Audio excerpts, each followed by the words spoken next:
After doing a little bit of shopping and excavating around the city, and subsequently getting back to your ship, the crew of the Valiant has realized that something is running around the ship. This something is supposedly this creature, almost akin to a wormling dragon, this hatchling that came out of its egg, and subsequently started to roam the halls, as Kayasa was the one that noticed it first. Up until both with the efforts of Fukler's cooking and Bayhorn's surprisingly very well handling of creatures with his natural 20. Hell yeah. Managed to coax it out. And thinking it was just a small little whelpling, about 3 by 3 in feet, suddenly grew to a large creature, 10 by 10 feet in length and width. Seeing that this creature has dragon-like wings but arms for appendages and rainbows-like scales, and its wings are still growing in with like a mycelite or some sort of like weird mucus membrane-like type of fashion. After feeding it a spellfin koi, it managed to activate its inert magical powers and cause a thunderstorm within the ship. Thankfully, wasn't much thunder, more storm. And that's where we left off, as Finnegan was busy cleaning. Thankfully, the rain is now stopped, however, clouds are still hanging in the air. Kayasai decided to go back to Chakna's side to check up on him, and Fukler went to go make some dinner. So that's where we'll start off today. Fukler, as you're on your way to make your dinner, since you now have the chef feat, what are you going to make? I have no idea! I'm going to make a vegetarian lasagna, and I have to surprise Finnegan, so... Gonna be real G, I don't know what to make for everybody else's dinner. What?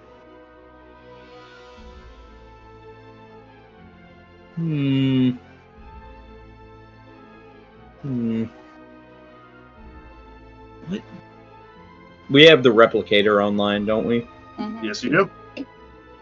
Has the power situation in the ship changed any? That's a good question. Go ahead and roll me either Arcana or Investigation, your choice. Bam! God damn it! Why do I roll so low on our... These dice are going in the bag. If you rolled like shite. Yes. I have a plus 10 and I got a 14. You do the math. 14 is not too Hey, bad. that's a good 7. That's not too bad. I have a plus 10, Cedric. With a 14, Yeah. Oh, my bad, a 9. Even with a 14, you're pretty knowledgeable in Arcana now that you've hung around with your captain for a while and your previous knowledge over at Strixhaven. You can tell that the ship feels more alive in a sense, not in a organic sense, but more of inorganic. Like the energy is definitely coursing through the veins, if you will, the steel and the wood. That's even more so than before. Ship. Even more so. Whack. Okay. What should I make then? What have I made in the past? That's what I want to know. Dishes created: meat pie, veggie pie, wizard's potion smoothie, brisket, magic omelet, the stew.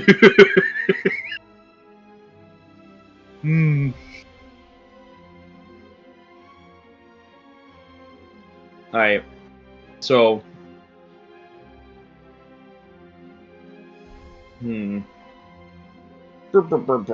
pork chops it is. Alright, pork chops it is. Seared on two sides, but grilled as well. So keep all the juices in. Alright.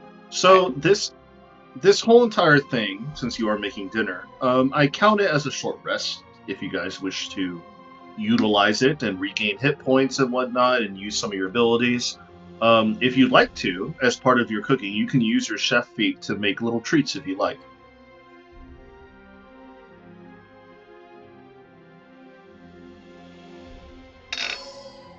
Little chef treats? How do I do that? How do I... features and traits. So, chef. You gain a bonus to either constitution or wisdom, proficiency with cook's utensils.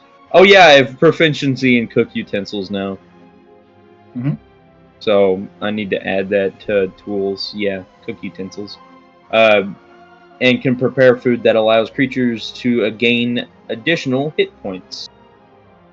Chef cooks treats. No action. Uses.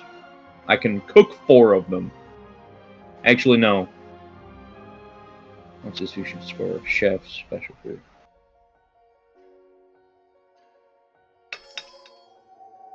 Increase your constitution wisdom score. Limited use. So I can cook chef treats 4 times per long rest. Mm-hmm. But special food 8 times per long rest. Yes. I don't know the difference between those two. Those so the special food, Short rest. you prepare enough food to feed a number of creatures equal to 4 plus your proficiency. So that includes 8 people. You make 8 meals. 8 meat. Wow. We're gonna have a bit of leftovers, I think. No, So speak for anybody yourself. who eats dinner gets. Actually, no. We should have enough for everybody, including the dragon, if I think right. Mm-hmm. So Bubbles, me, Chakna, I'm Finnegan, Kayasaya, Bayhorn, me. That's 7. Yeah, that's 7. So we should have leftovers. And the dragon. Boom. 8. I give the dragon some pork chops. Boom, bam, bop. So I can do 2 special foods at the same time and make 16 meals. God damn. At the end of your short rest, any creature who eats this food and spends 1 or more hit dice to regain hit points gains an extra 1d8 hit points. So if you guys eat my food, you get an extra d8 of food at the end of a short rest. Mm-hmm. So that's nice, isn't it? Yeah. So I'm gonna cook some food for you guys, and I'm gonna make some treats. Okay. So, with the chef feat, if you want to roll for taste, you could. However, now that you are a skilled chef, at the very least a newly skilled chef, your taste will never go under 40. Hell yeah. Alright, so what have I already cooked? Notes. I have not cooked either of these. Alrighty. So I have to roll a D100 for both of them. Yes. Alright. This is the lasagna.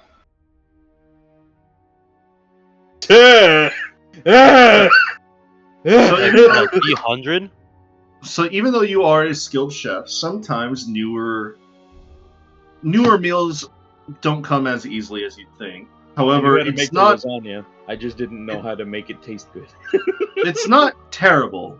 So at default, since you were trained by Needle himself, one of the greatest chefs in all of Airshire, your taste will never go under 40. So anything that you rolled under 40 will stay at 40. Got you. So yeah, that was a D100. Pork chop. Oh my god! Roll different dice, brother. Yeah, no, these dice are also going in the bag. Time to use different dice.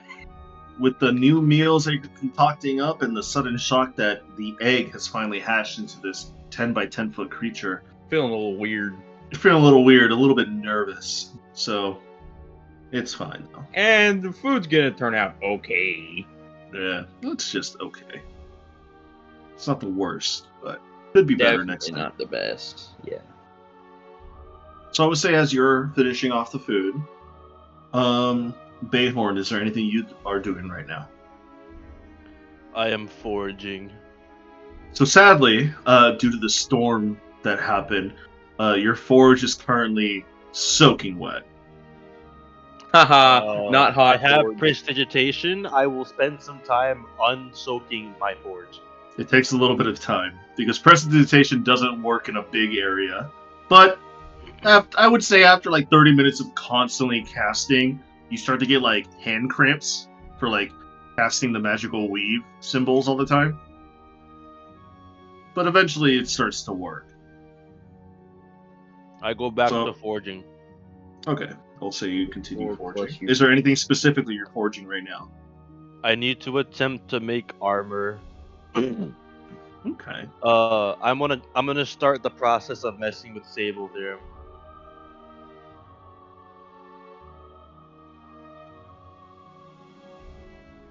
Gotcha. Alright, so since you're going to start working on the Sable Theorem, since you've never worked on armor before, let's see here.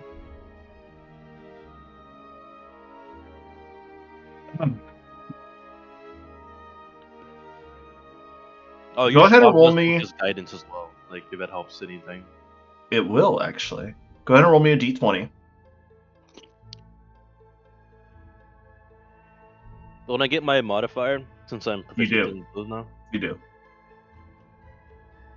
God damn it! I got a 5+. 5 plus. Is it plus my proficiency modifier? Mm-hmm. It's just so with your smithing tools that you are proficient, it is put with your proficiency. So it comes down 9. to 9. Since this is the first time you're working with such interesting materials as Sable Theorem, and it's your first time ever working on armor in the first place, even with the guidance of Chakna's book, it's kind of mushy and bumpy when you start to make the first outer laying before you start casting it in the oil and putting it back into the forge. If you continue to work on it, it'll probably take a few weeks because this is armor that you're trying to make. Weapons are significantly faster than armor, especially a dagger. I was trying to just right now. I'm trying to just make like I'm trying to experiment and see what I can figure out with it. What's the easiest way to see like the properties of it? The properties of the material that you're using. Yeah, like what's the easiest way to make properties show? Is it making armor or making weapons? Either or, you just have to work with it. Okay. Yeah, I'll just continue making armor then. Okay. I'll say you'll continue making armor until dinner time, and even past dinner time, you'll still continue making armor. But with the 9, you're having a little bit trouble, even with the book. But everybody's got to start somewhere. Kaisai, what are you doing right now? Checking in on Chakna. As you go upstairs and you check up on Chakna, you notice that the whole entire ship is just flooded. Like water's like just like moving everywhere. Finnegan's like, you hear him casting and trying his best to clear up everything, but it is a mess.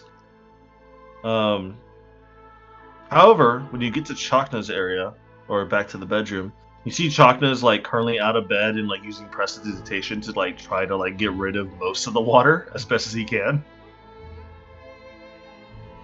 And he kind of like looks at you. He's like, "What happened?" Quickly decided to try and feed our new friend, the koi fish, but was see enchanted with that. wild magic.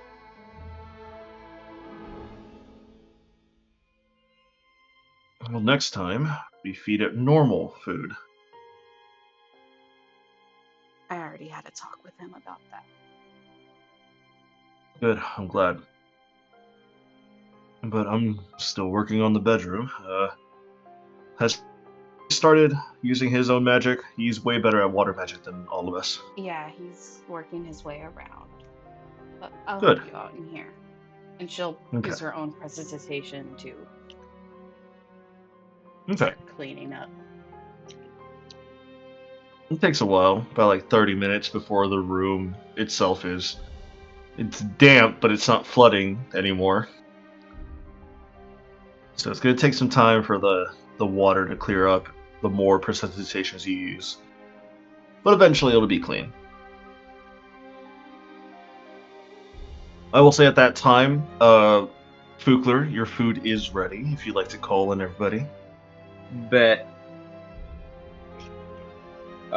Everyone, I made dinner. I pushed the combat on the shoulder. Bighorn appears over Fukler's shoulder. What you making?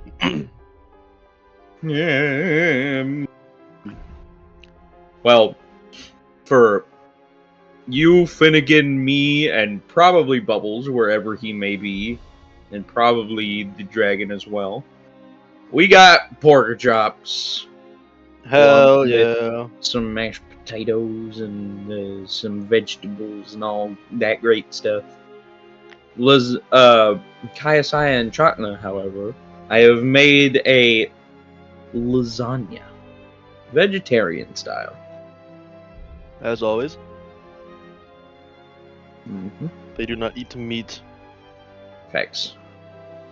Really, which makes it really difficult for some reason.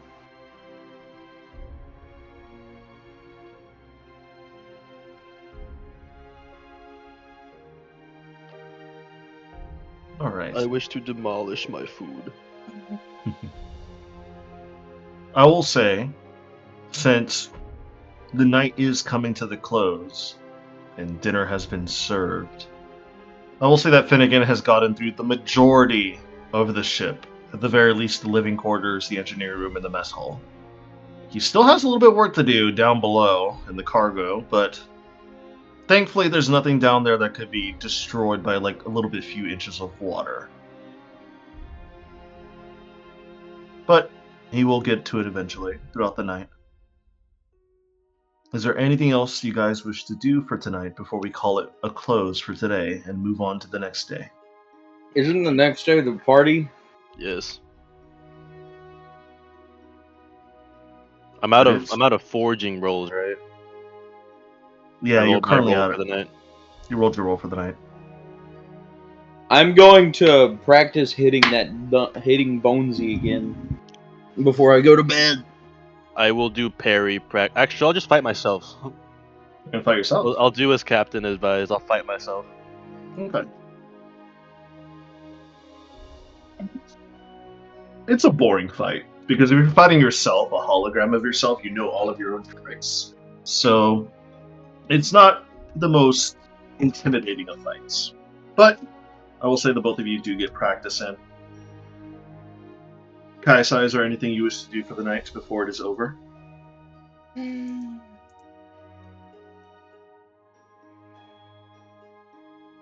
No, she's gonna spend the night making sure Chakna recovers well. You gotta let the thing recharge. Roll a medicine check. Uh-oh. At 20 Not 20? or 22. Alright. With a nat 20 for a 22, you can tell that he's healing up quite nicely. It seems like the surgery, even though it did take its toll on his body, the crystalline slab that he was laying on for the rest actually did help him out quite a while. Quite a bit, I mean. So he's doing fine. It seems like he'll be ready to go for possibly light duty or anything that'll happen tomorrow during the ball.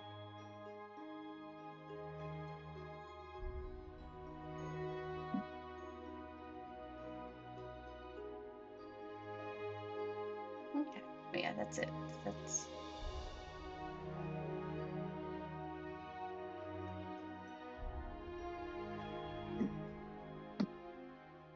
Okay.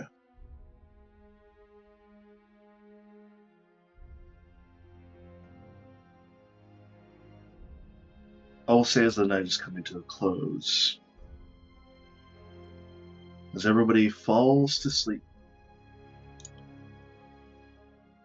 I would like everybody to roll me a wisdom saving throw. oh shit. A natural 20. 17. Do I fail?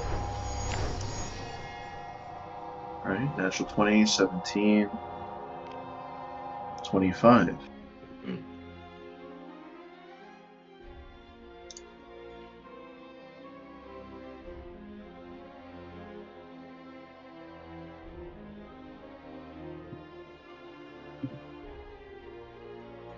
Adrian, you were right, bro. Hmm. Just telling my mom I'm gonna go do this thing and I'll be back later. It works real well. I told you, man. I mean, you're an adult at this point. Like, they gotta respect you and give you some privacy as well. Who'd have thought Yeah. treating your mom like a person would Well, make her I always- treat you like a person? Well, It's not even. in the It's not past, even I that. always Like, ask, like, can I go do this thing? Now I'm Yeah, just saying, but- I'm gonna go do this thing. I'll be back later.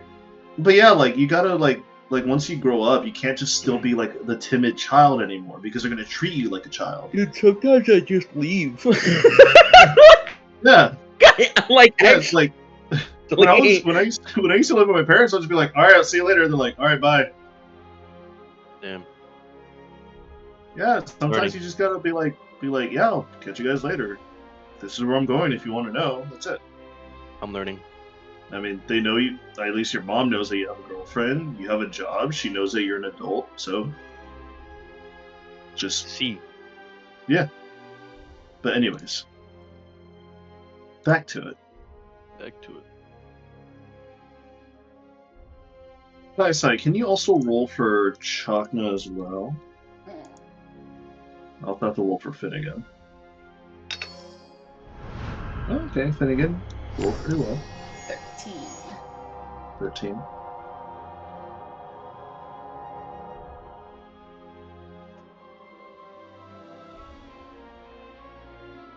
As the four of you, or five of you, find yourselves sleeping,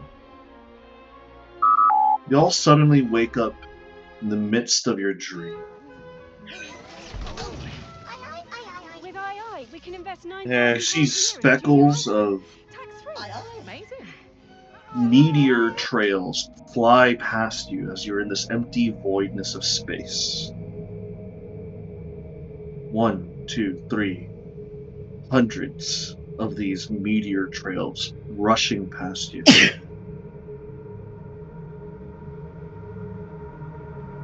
You start to look around, and then suddenly you see other translucent figures, and as your mind and your eyes are adjusting, it's your crewmates. You see Finnegan on the far left, Fukler next to him, Kaisai, you see yourself, and you see Bayhorn to your right, but you don't see Chakna.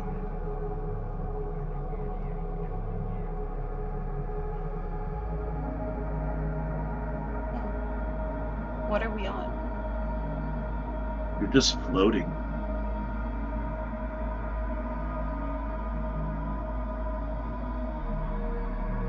Bayhorn and Fukler, you also can react to this as well. This is nice. Kind of serene. Can I tell if we're somehow astral projecting? Roll an Arcana check.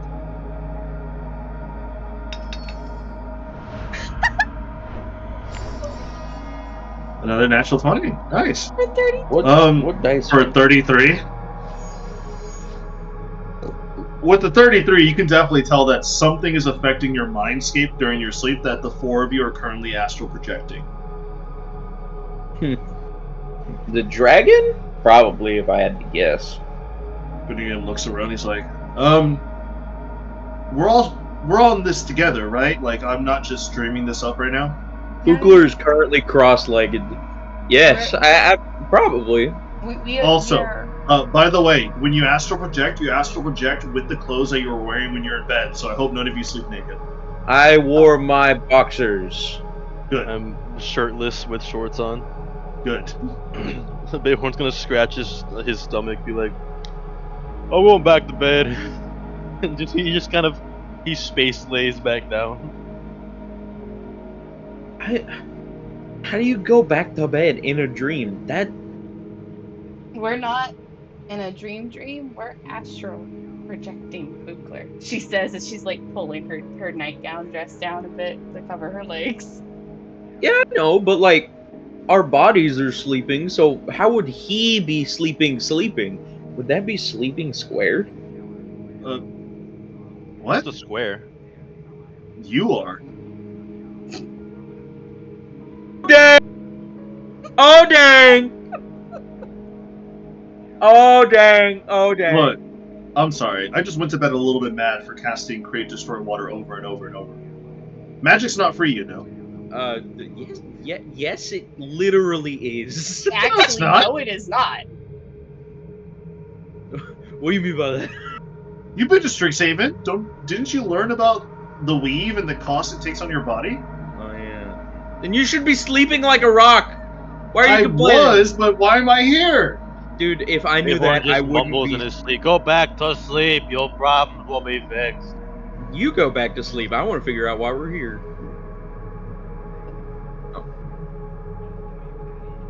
Tell me the secrets, Adrian! Let me know!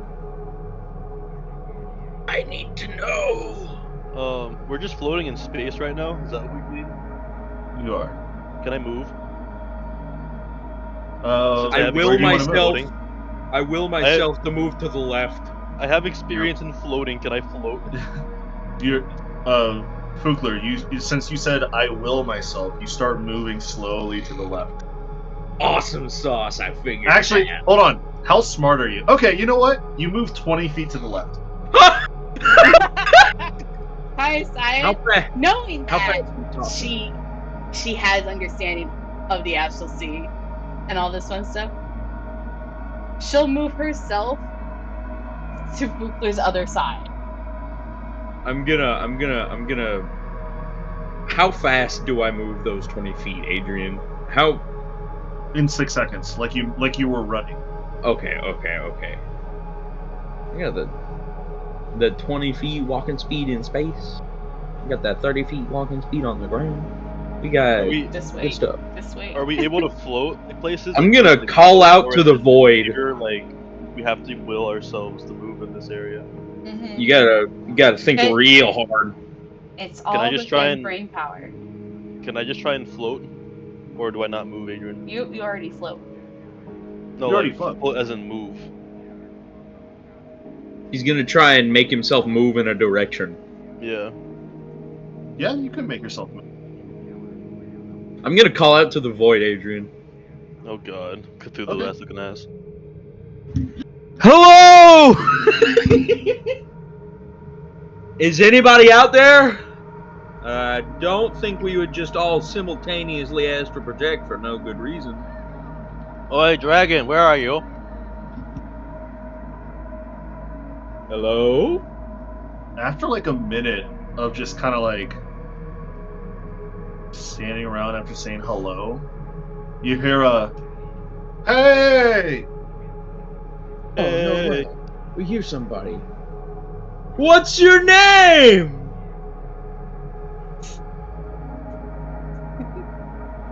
What's your name? No way. Nah. We're not doing the fucking Tony Ezekiel bit. Tony! What's your name?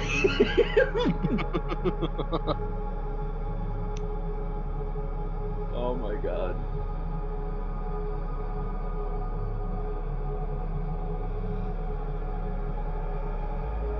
Do we still have our gear on us? You don't. No, it's what you went to bed with. Well, I Bubbles went to bed here? with my dagger. Oh, you actually went to bed with your dagger? Yeah. You look down Yeah. and you see the dagger. I look Do at I Cedric. feel I call him a its weirdo. magical properties still active? You do, yes. Was there a direction to the voice we heard? It was kind of like it was everywhere, but also nowhere at the same time. Oh, that's freaky ass cosmic shit.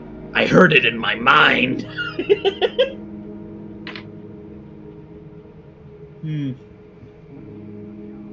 Well, are we in like space, or is there like something near us? Do I need to make a perception check for that? I don't feel like it. Perception? Do I make?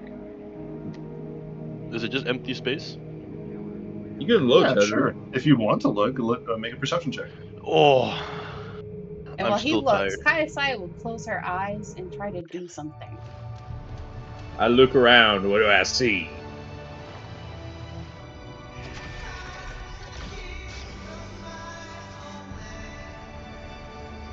Give me 1 second here. Wait, if we can will ourselves to move in astral projecting, we can probably will ourselves to go places. No, I don't know many places in the astral sea I'd want to go.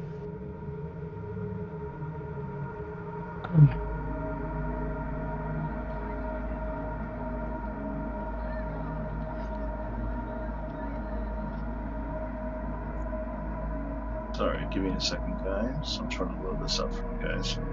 1, 2, 3, 4.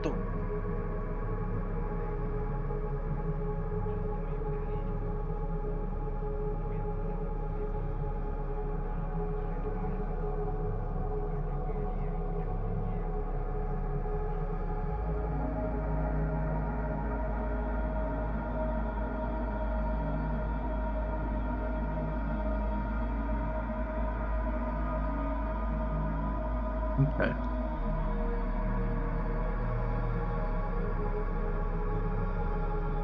Sorry, that took a while to load. My apologies. For some reason, my Roll20 is having a fit with me. Are we doing something in Roll20? Yes. Oh Or at least I'm boy. attempting to. For some reason, Roll20 is having a fun time with me today. I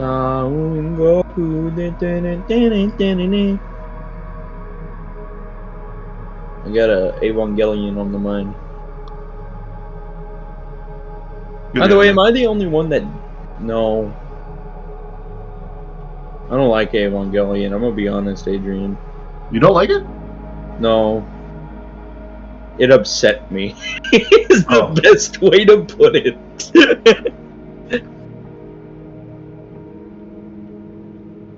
First of all, Shinji needs to get over himself. Fair. Like, I don't like hearing homie whine about everything. Like, come on, dude. You may be like 14 or something, but like, Jesus Christ. I know 8-year-olds who don't whine that much. And what he did to Asuka was kind of messed up. He gets better by the end of 3.0 and 1.0. Yeah, but like, you remember what he did to Asuka in the hospital? Yeah, that's pretty bad. That's like, go What to are we jail talking for a about? long time bad. We're talking about Evangelion. I don't like it. As you guys are like trying to figure out where you are and who rolled the perception check, Fukler and Bayhorn. Yes. I So rolled. Bayhorn, you don't see anything at all. However, Fukler, Yes.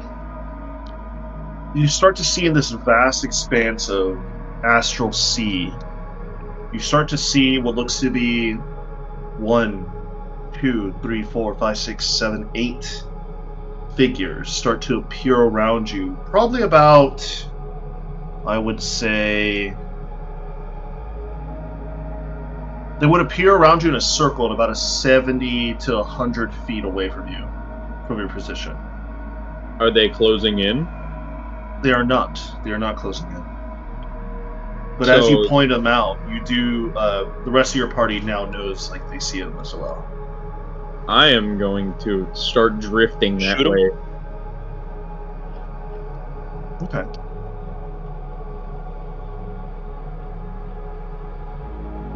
Go ahead and put yourselves in the middle of this map, please.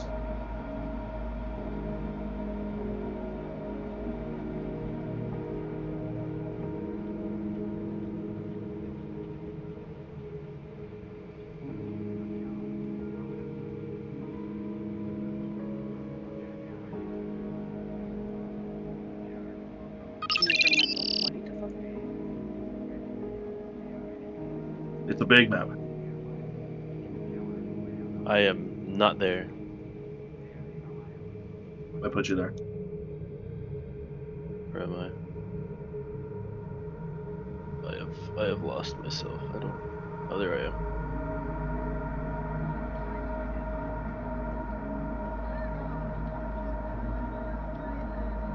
How do I put myself upside down? You could put yourself upside down. Can I? You put yourself there and you Yes! You can. You could shift yourself. Space is relative. Space is relative, Bayhorn. Remember that. So I will ask you, which statue would you like to go up to first? Oh, this is familiar, Adrian. I wonder where I've seen this before. It's almost like when I touched the egg a few sessions ago when Jesse was still here. I saw this exact picture. What? You might have. Yeah, the might have is a big understatement because there was a giant fetus where we are right now. Is Finnegan here? Checking I'm here. so confused. Look, when I touched the egg a while ago, when I probably shouldn't have, and when I saw the birth of the solar system and stuff, I saw this place, and What I think place? Kaisaya did too. Yeah. A black screen? Hey, No, Cedric, it looked a little different, but zoom out. essentially Zoom out. this. No, I'm zoomed out. It's a black screen. Be broken. Cedric, reload your page, buddy.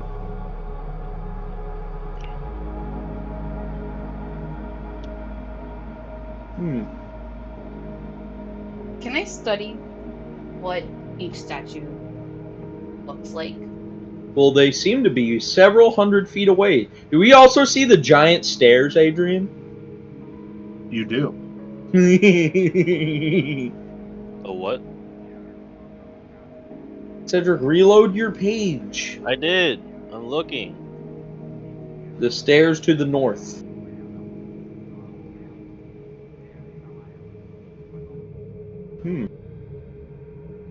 I'm gonna These go look over to familiar. this Ray fella over here. Start floating this way. Do these look like familiar creatures of our world, Adrian? You've never seen anything that could resemble any of these creatures. Have I seen anything that could resemble these creatures? None at all. None? None. They don't look like sea creatures? I mean, they have resemblance of sea creatures, but they don't have typically sea creatures don't have bodies and hands and arms. Yeah, but the heads look similar, is what I'm trying to say. The heads would look similar. Yes, you're correct. That one up on the northwest is a sawfish, and that one on the far left is an angler. No, that one on the bottom right is an angler. I don't know what that one on the far left is. The one on the top bottom left is a pufferfish. That one on the bottom left, I have no idea what that is. The one on the top bottom right is a crawfish. The one on the direct right is a ray, and the one on the top right is a squid. I have no idea the significance and or what they represent, but they look like sea creatures. And one of them, we heard her voice, right?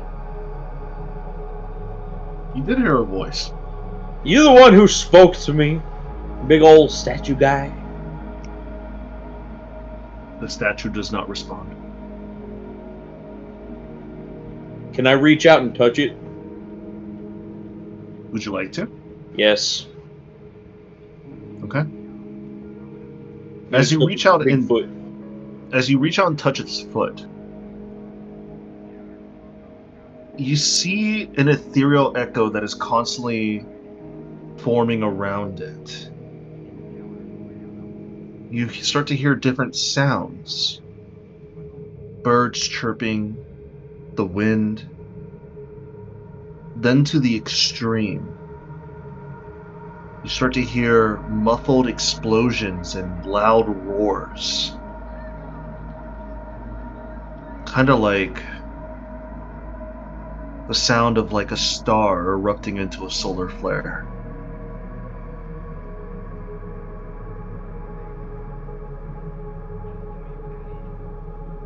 Go ahead and roll me an Arcana check, please.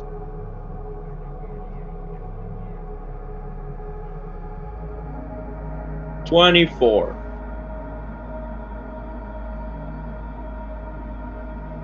24. Mm-hmm. Okay.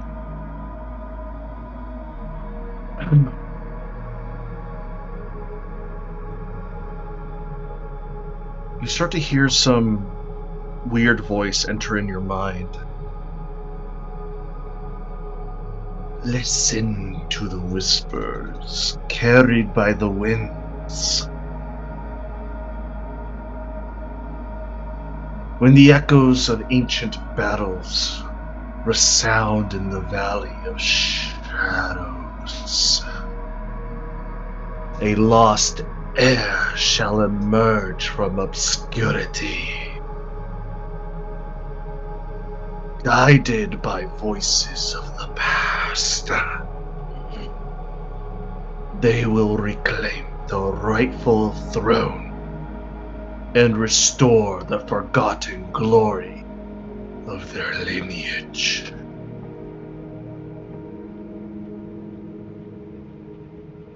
Oh.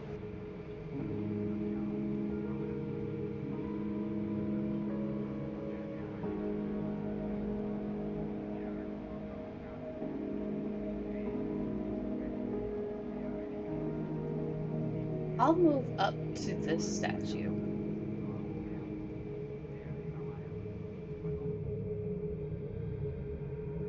But I will float in front of its face. Okay.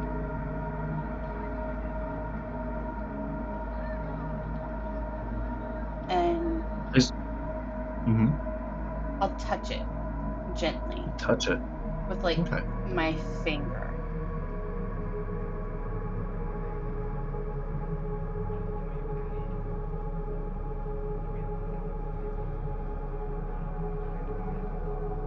Go ahead and roll me an Arcana check.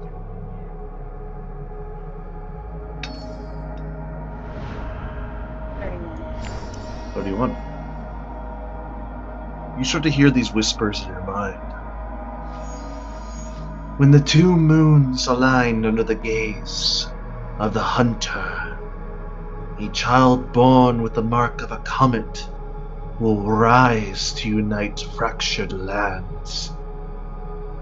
This sovereign, guided by the light of distant stars, shall bring an era of unprecedented harmony and celestial peace.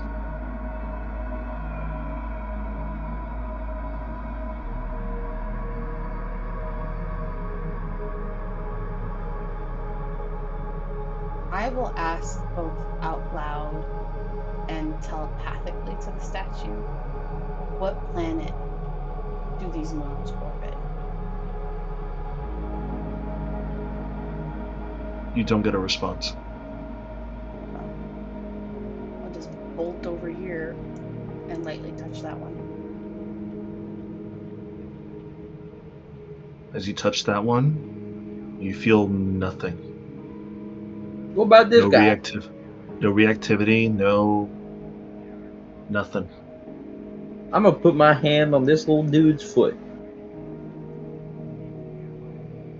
On that one? On the crawfish looking dude. Okay.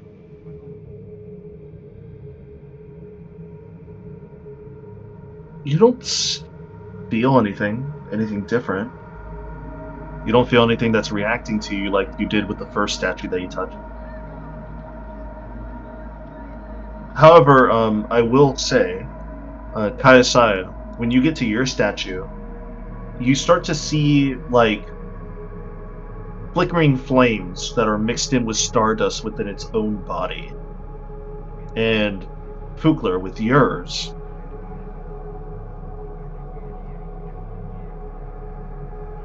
you see some sort of like, there's like a halo of floating, glowing rocks that is like dusted with like these cosmic particles that are floating around this one.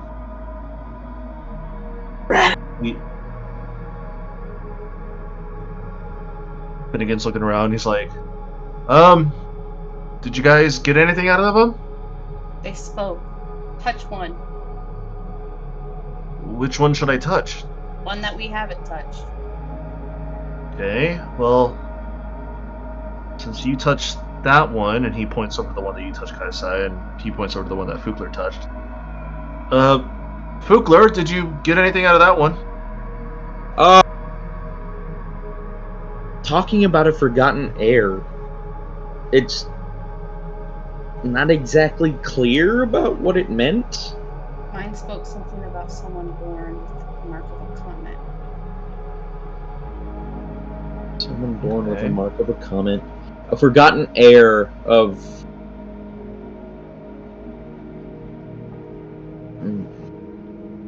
Well, a bunch of different stuff. Listening to battles long past, and a bunch of very... It sounds like someone who sat in a room too long and came up with a bunch of riddles, and then just decided to spout mumbo-jumbo at me. So, get back to me when I think about it a little more. Got it, alright. Well, I always liked pufferfish, so I guess I'll go to this one. He kind of floats his way over to this one. And as you guys see him float over, you see that the one that he's in front of, it's a little odd. You see that the form of the statue is like woven with like different threads of like light and dark. That the strands start to glint with like this weird dust, and it almost looks like it's moving. It almost looks like it's just alive, but it's not at the same time. It's a little uncanny. He goes and puts his hand on its foot, and he kind of just sits there for a minute. Then he just like puts his hand away, and he's just like, yeah, that's a little odd. I got something too.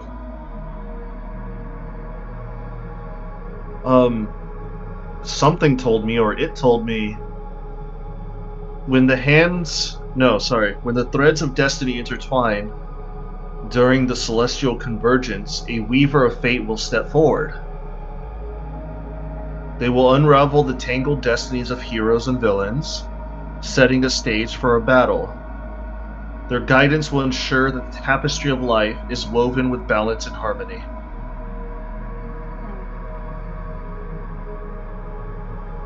Bayhorn, go ahead and touch one.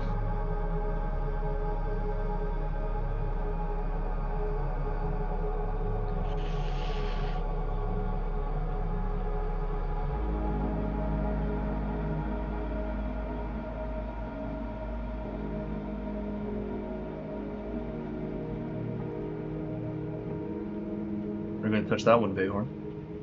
Yes. Okay. This one that you walked up to, you see that the statue has like flowing robes past its body. That the robes start to blend into mist at its feet, shimmering with some dust of star particles as well. You see in the middle of its chest, it looks like a mirror, but it's not reflecting anything. Go ahead and roll me an Arcana check, please. Alright, give me that natural one. Not close enough. 15. 15. Just make it. Oh, good. You start to hear a childlike voice start to peer into your head. In the realm where dreams and reality entwine, a visionary will emerge. This dreamer, armed with the power of foresight, will lead a revolution against tyrants and liberate the oppressed.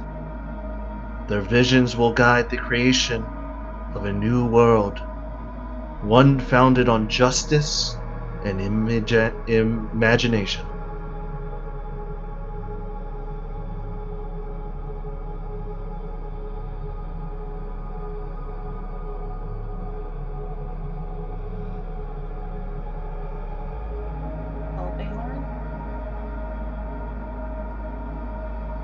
This is confusing.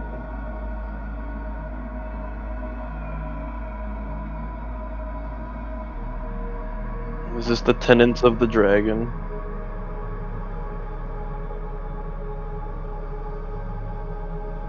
I have no idea.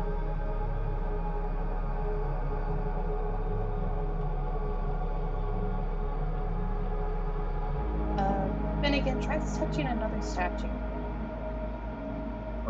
Alright. I'll try. How about this one? And he moves over to this other one. The one that he moves over to, the one next to you, Kai Sayo. You see that its eyes have like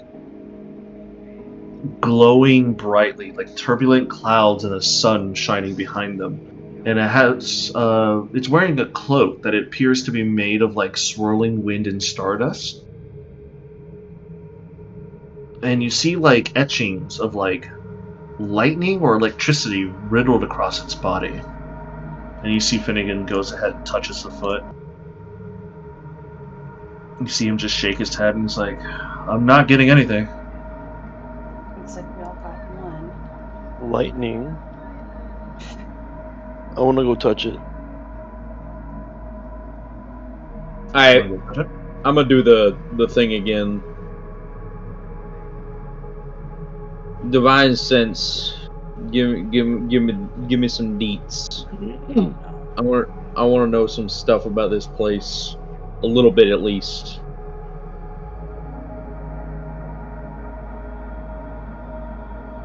Okay. So, divine sense. Give me 1 second here. How many times do you have to read the divine sense thing before you just know it, homie? No, it's not that I have to think. I'm thinking about it, like whether you do get this or not. Oh, there's something I can actually get. It's odd. You definitely sense like a small mixture of celestial. Then suddenly, all of your senses just start popping up. Everything around this room has everything that you sense in your divine sense, and potentially more. I figured. Where is it? Where is it? I haven't gone through a full sleep yet, so I don't think I can switch out spells. Otherwise, I would have done detect magic. So, womp womp.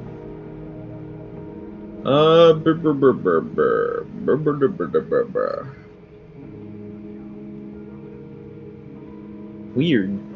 Alright, how many people are in this room? 1, 2, 3, 4, 5, 6, 7, 8. Oh my goodness, there's potentially 9. So there's 8 things, just like the 8 schools of magic, like I said last time when I saw this place. Except we are much smaller than I thought we would be in here. I'm gonna peer up the stairs. You're gonna peer up the stairs. Roll me a perception check. I'm gonna start making my way over there. What'd you roll? Nope. Nope. Just a nope. Just a nope. You look up there. You're like, yeah, it's fine. Can you look and see? A natural one. Oh. Claire, can you take a look? I'm gonna squint really hard. I see less than you do. I'm going to That's actually rough to see less than she does, but she rolled a natural 1. Yeah, like I said, my perception's bad. I probably should have taken that point to wisdom. Finnegan floats over and he kind of looks around. Let me see if he gets anything. My perception's like god awful. You rolled a 13. Finnegan, kind of floating over and starts to look up the stairwell. He's like, I think I see a... Is that a claw? I'm going to start going up the stairs. As you start going up the stairs, Kukler, you start to feel reverberations of something walking down the stairs. I am going to back up from the stairs this direction. Okay.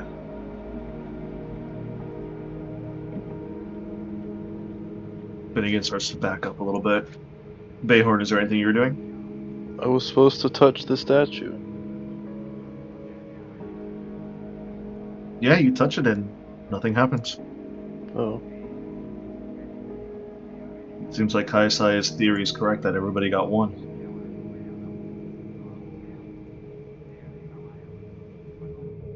Would you like to What's every- react? What's Because everybody? something is coming down the stairs. What's everybody messing around with over here? Oh, there's something coming You down sure? the stairs. What's a 15 see? With the 15, you also see like what looks to be these rainbow-like, almost kaleidoscope, fully grown dragon claws are making their way down the stairwell. I'm gonna go look.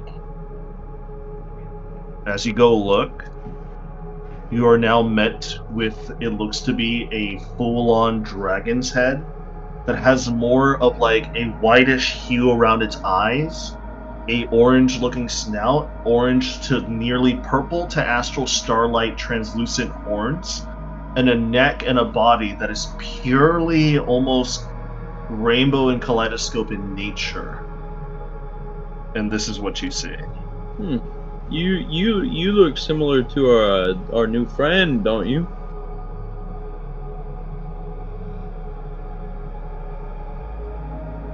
Does he look familiar? He does not. Can I roll? Is it insight or animal handling to determine if it's friendly? It is up to you at this point. I will roll animal handling. Animal handling? Go ahead. I have rolled a 9. You have no idea. You just see it start to lumber down the stairs, and you start to meet it like face to face, head on, and you just hear a. I'm gonna send a message at it. How about that, Adrian? How can I'm gonna send a message to it. Send a message. What do you say to it? Hello! We seem to have been brought here not on purpose. I hate to tell you. So pardon the trespass. We mean no harm, and we're not quite sure where we are. I see. Welcome to my home.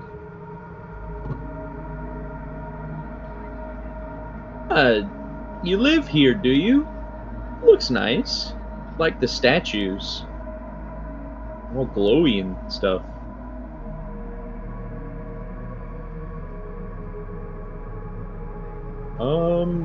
Do you know where we are? I do. Do you have an idea of how we got here?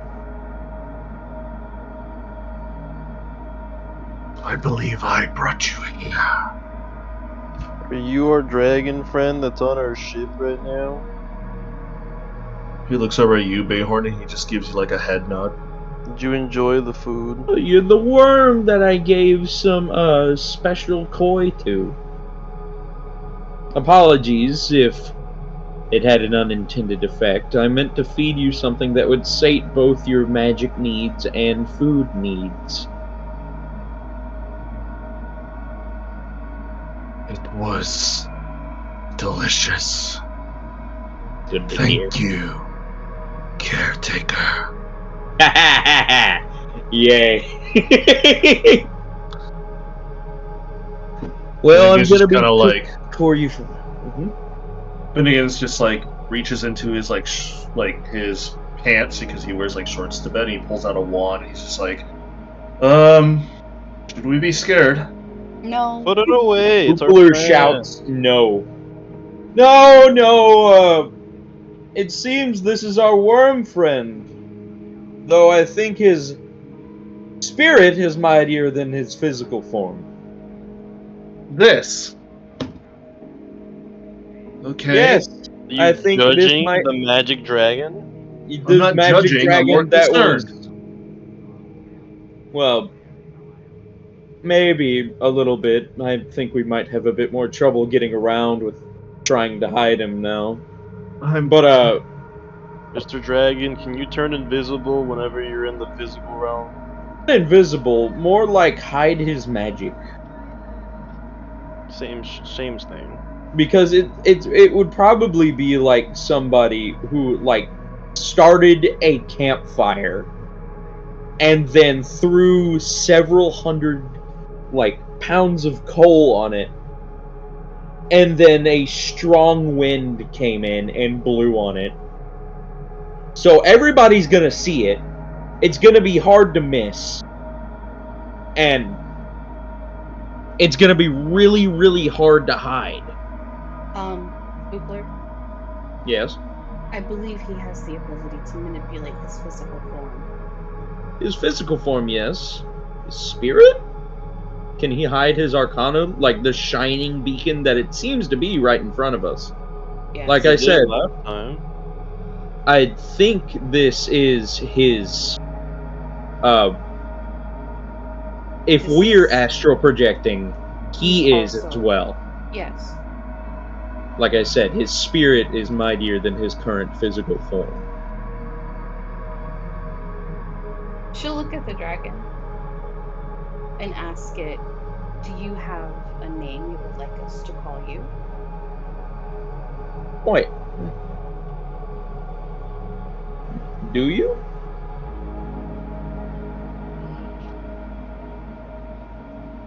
Haven't had to say my name in eons. You may call me Vorthekaran. Or Thekara?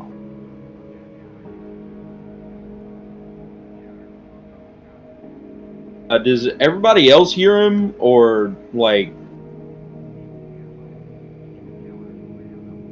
He is talking to all of you. His mouth isn't moving, but at the very least, the telepathic link that you've all shared and connected with you guys so far is strong enough that he can just speak to one of you, and all of you can hear it.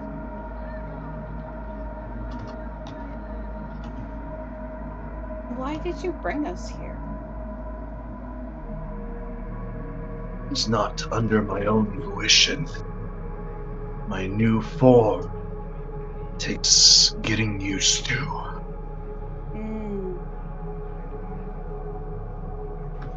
Vorthekaran. Cool. Alrighty. Well, I've been charged by...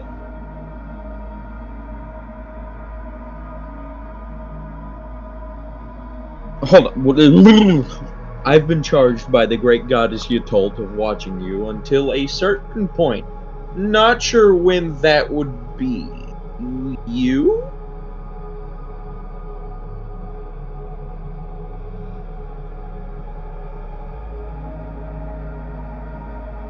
I would not know. Got you. Okay, so I just gotta keep watching you. It seems he's That's still cool. trying to get used to his abilities. That's perfectly cool.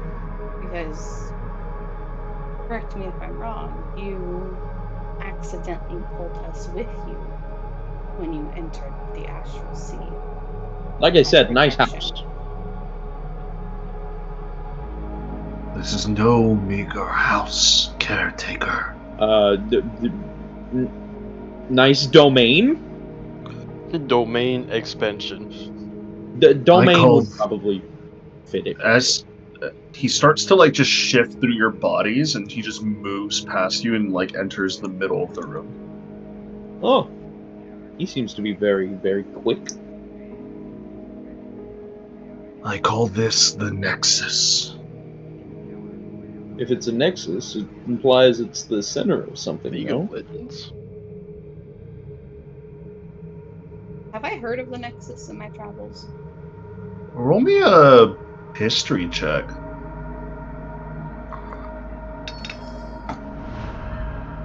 19. 19? I mean, not really. Is the Nexus in the Astral Sea altogether? It sounds familiar. You know the meaning of the word nexus. It's just like Yeah. a connection or a link. Or the center of something that links or it the- to other yeah. things. Mhm. Yeah. But you've never heard of something called the nexus. Or at the very least what he's referring to, or this dragon is referring to. Yeah, hence her question. Mhm. Is the Nexus completely, entirely within the Astral Sea? It's complicated. In Does- one hand, yes. In the other hand, it resides nestled within the crystalline in your ship. Yeah. So I'm guessing the gateway is in the crystalline in the ship, and it is. Is it like a portal? Maybe. In one way, it is. Gotcha.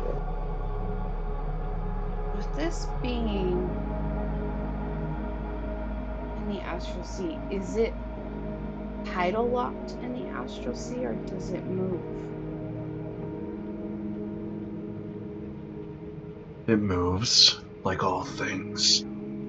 Cool. The universe is ever expanding. Henceforth, this place always travels in one direction. Okay. Are you the Big Bang? Some scientists would call it that. Let me try something. And she will focus her mind on a very specific location and will it to come to her. Okay. Go ahead and Yeah. roll an Arcana check, please. Well, since you're willing, it's more wisdom, not intelligence. Well, I'm trying to use my So- intelligence, so I'm trying to like make it come here though. Yeah. I would have to say this would just be an intelligence check then. Go for it. Bitch. What do you try to will? A certain asteroid. Dang. What, dang. your house? No, Chakna's house.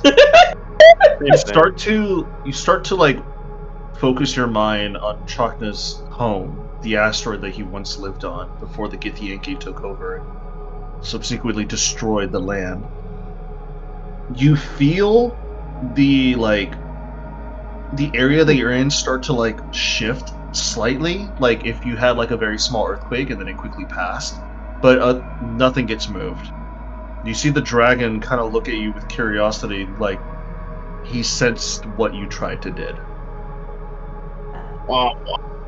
Apologies. I was just trying to see if I can make it come to us and I can check on it. Be careful where you prod yourself in. Imagine showing up to a powerful dragon's abode and then using his abode without his permission. Imagine getting into a Could not be powerful me. dragon's RV and then starting to drive. Could not be me. I bring a whole ass rock to this man's home. Would you Goddamn. allow me to try again? She'll ask the dragon. Roll persuasion check.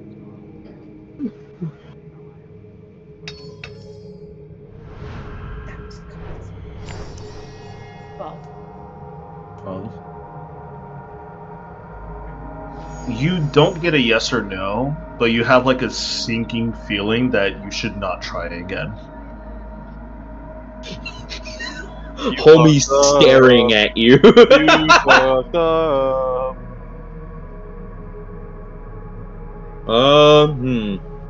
I thank you for your generosity and your caretaking. Oh, that's no problem. That does not give you permission to will what is not yours. Oh, yeah. That was the captain. This I promise. I wasn't trying to move this place. I was trying to move it. You moved things that are not yours. You put his domain into reverse and tried to back it out. Actually, what I was trying to do instead of move his domain was to move another domain below his domain. You see the dragon, Vorthgaron, just stand up on his hind legs and just stretch out his wings. And his wings are imposing. You see that the wings, like, as you look into it, his scales and his wings have, like, some sort of weird, like, translucent membrane. But then you start to look at it, they're stars. They're patterns. They're maps. And they're shifting ever so slightly. And you see, Kayasai, you would know this because you've recognized this star pattern. Where Chakna's home is at, you see the asteroid just start to shift from one wing to the other. And as it's shifting, you feel like the whole entire space you're in start to shift like an earthquake. Whoa! About 10 seconds later, suddenly below you, you see the asteroid there. Curious. This is now taking the vehicle and moving it. I get the feeling I know what people meant, or what Ytult meant by calling you creation, and what the, what's it called? Fates! Yeah, those wonderful people. What they called you creation for. You are literally it. All of it. If I had to make a guess. And more. Mr. Dragon, sir.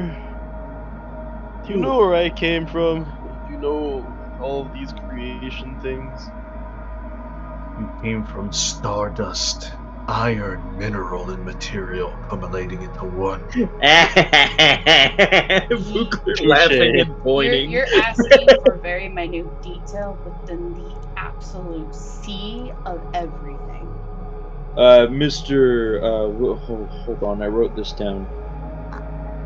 Mr. Vorthecaron, do you know who the big dragon on the outer wall of the Astral Sea is?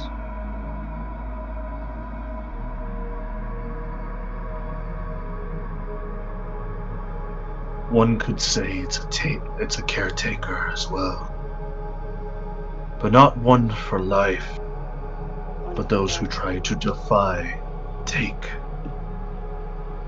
So it's your quote-unquote evil half? If you are life, it is dead. There is no such thing as evil and good in the grand scope. There is only balance. So it's your Entry. counterweight. From what I understand, it holds purgatory. So it's your counterbalance or counterweight in the cosmos. I imagine it is just like a living wall. You are correct. It is a wall that ever expands, every moment, every second.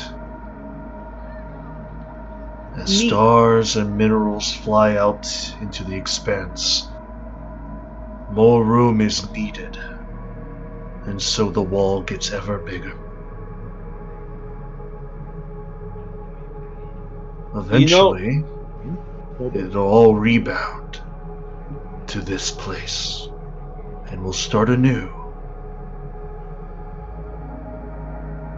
That's why you weren't an egg. You started anew.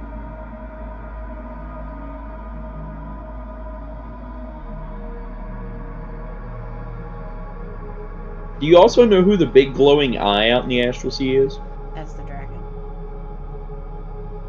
The big orange glowing eye? I believe that's the dragon. Who'd have thunk it? I guess I've gotten a close-up and a far view before. Oh well. The more you know. Finnegan, what do you think of this whole situation, buddy? You see Finnegan kind of just like shaking a little bit, and you see him, he's like actively sweating. He kind of just floats over to you, Fugler, and he just says, I feel like we should probably get out of here. I don't want to mess with this anymore. You know he's on our ship as well, right, Finnegan? Yes, but that was a whelpling, and then it turned a little bit bigger, but this is a dragon. Far beyond what I expected. I mean, they're the same thing, just physically a tad bit smaller in the physical realm. Like I said earlier, apologies for the intrusion. We didn't mean to be here at all. Did not mean to bring you here. I apologize. Oh, you're perfectly fine. You just woke up from probably one of the longest naps that there has ever been. So, you're perfectly fine.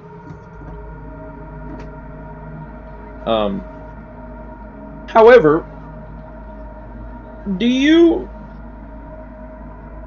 what type of effect are you having on the crystalline on our ship? It seems to have happened more than once, and when I petted you earlier. I recently made a deal with the queen in the local kingdom that we're staying at, and I have some crystalline injection along my arm signifying our deal. Whenever I touched your head, it turned a bright white.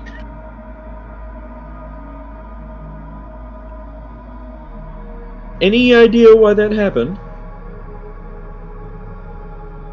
My effect on these crystalline, you speak.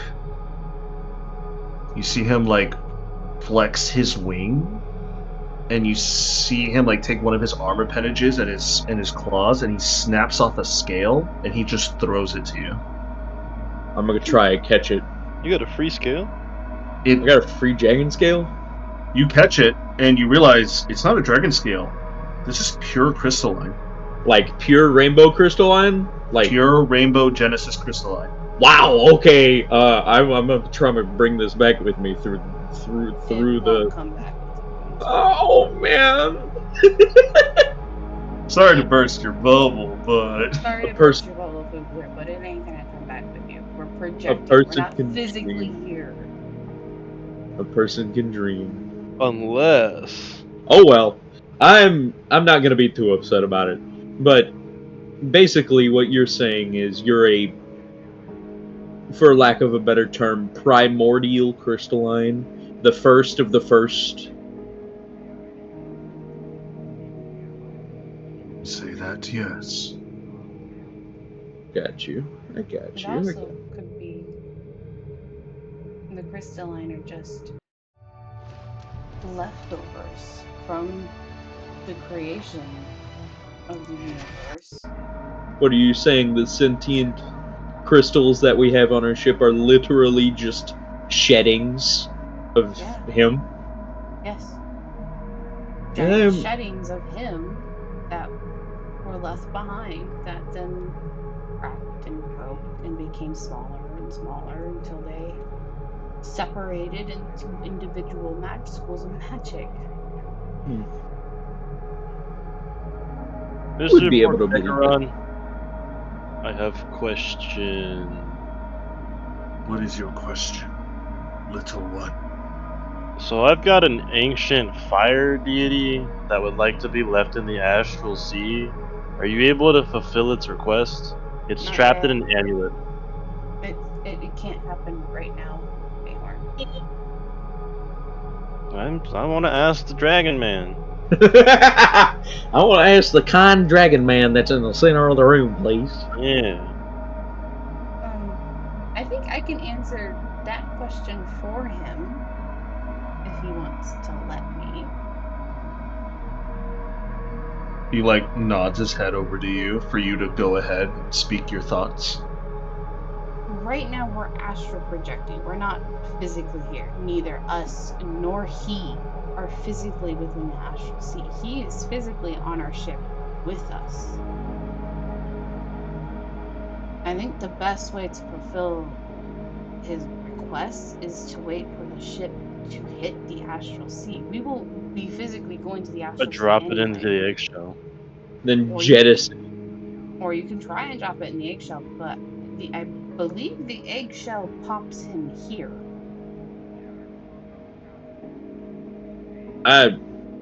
Your theories, however minuscule, are correct to the grandeur. My form here, what you see, is not my physical. It is my spiritual. One that I lost over 87 years ago. That When was the moonfall event? you know 30. You know Vorthecaron. That's in relative terms for a dragon, not that long. It was like waking up for a mortal, and then opening their eyes to the morning. It was Yeah, not long at all. Like I said, you probably woke up on our ship from one of the longest naps in history. Side note, if you do want to, well, for, like I said, in the local kingdom, there's a crystalline queen, and I think she would, if she found out about you, lock you up in a basement and make sure you never escaped again. So I have to make a request and ask you to kindly not wander outside of the ship, now that I know you can wander around on the ship, if that's not too much trouble to ask.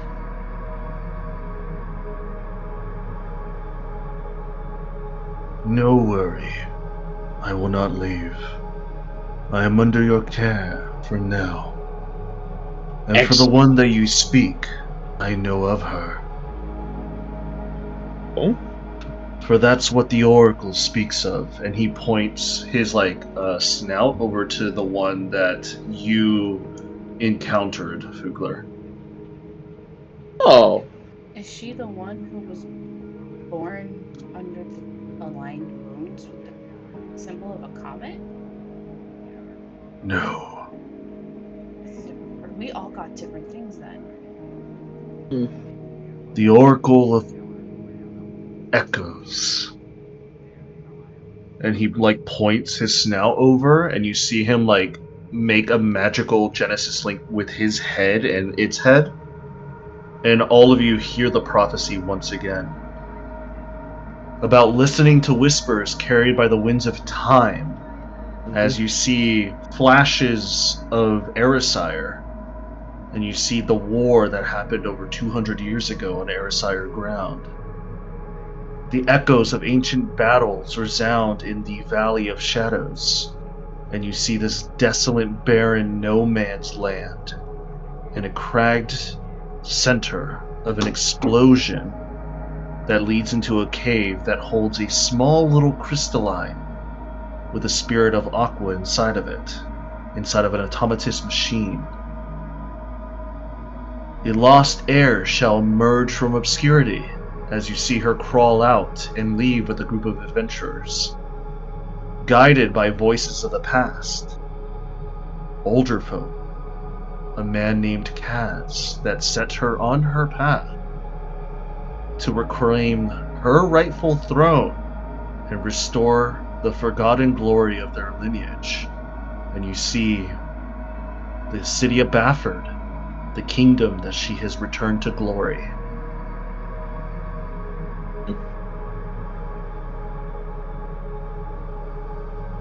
One prophecy has been completed. Out of all 8? Out of 8. Every rebirth, I am destined to watch over these prophecies. So Fugler got Queen Aqua's prophecy. ear. Yep. Whose prophecy did I get?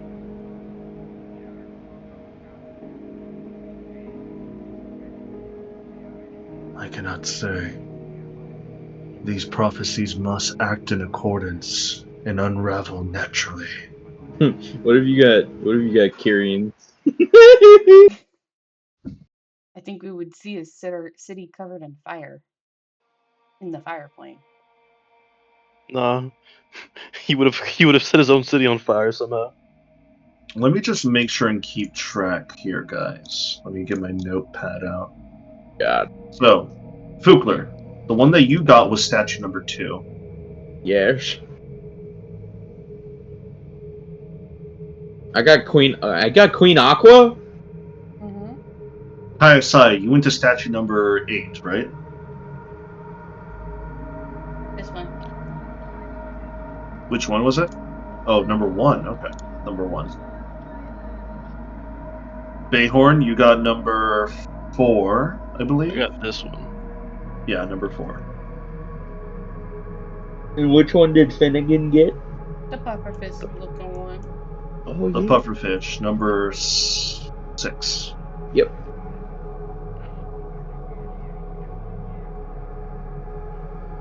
Are all of these about crystalline? I should probably be asking the dragon that. Ask.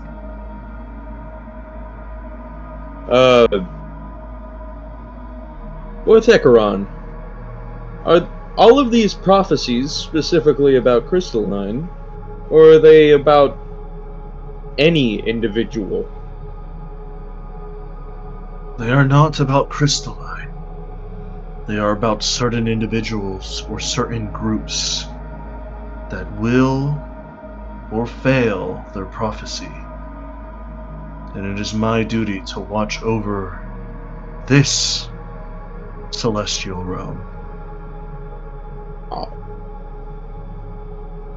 Like, this is a celestial realm?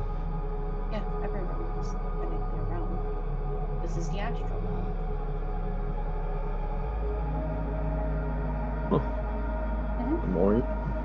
You think too Strixhaven is small. true. But Too small. You see him flex his wings once more, and that sudden, like, earthquake feeling starts to reverberate even faster and harder as you are pulled away from Chakna's asteroid, and you are sent out into the cosmos. And not only do you see one universe, you start to see bubbles of other universes. Bubbles? Hundreds of universes. The multiverse. Little shark dude got really busy. But Gosh. what are these? You ever heard of people and witches, hags, and others say that every decision carves out a new path for your life? Yes. He pulls all of you to another, like, orb that has, like, a universe inside of it. This one, Caretaker, was a universe profound in the decision that you did not join the crew of the Valiant. So I just finished studying at Strixhaven? Huh. As you can see, nothing much has changed. It's only when we get to the micro, the minute, where we see differences. But that is not my job to take care of. It is another. And he starts to form, like, the way back over to the original orb, and you guys float through the astral sea once again. so your job is to take care of this universe. Different timelines, different universes, different paths. Interesting. All share one thing. Creation. The A beginning. unending and the indestructible threads of fate. Oh, those ladies are back. we, for lack of a better term, discussed with them. Like, talked, not grossed out. We had a discussion with them. It's just surprising. I didn't think we would actually live through that. No offense, guys. Like, but that was kind of scary.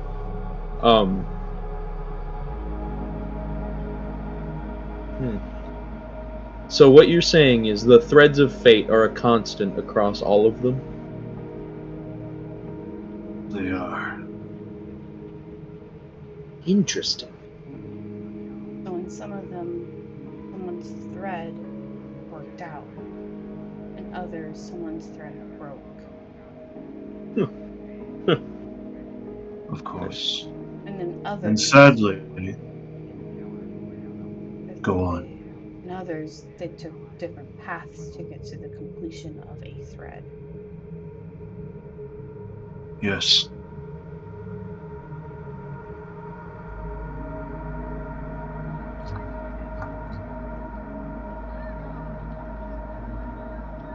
You have a bunch of people who cut their threads here. I hate to break it to you. I technically have 5 threads, so... You're cheating. Nuh-uh. You're cheating. Yeah, you are, kind of. No, I'm not. They're the threads You're of cheating. my dead child. I don't know, man. I was It gonna belongs say to you. that, but I didn't want to be too insensitive. Your dead unborn kid. Yes. I have their You're threads. still cheating. It belongs to you.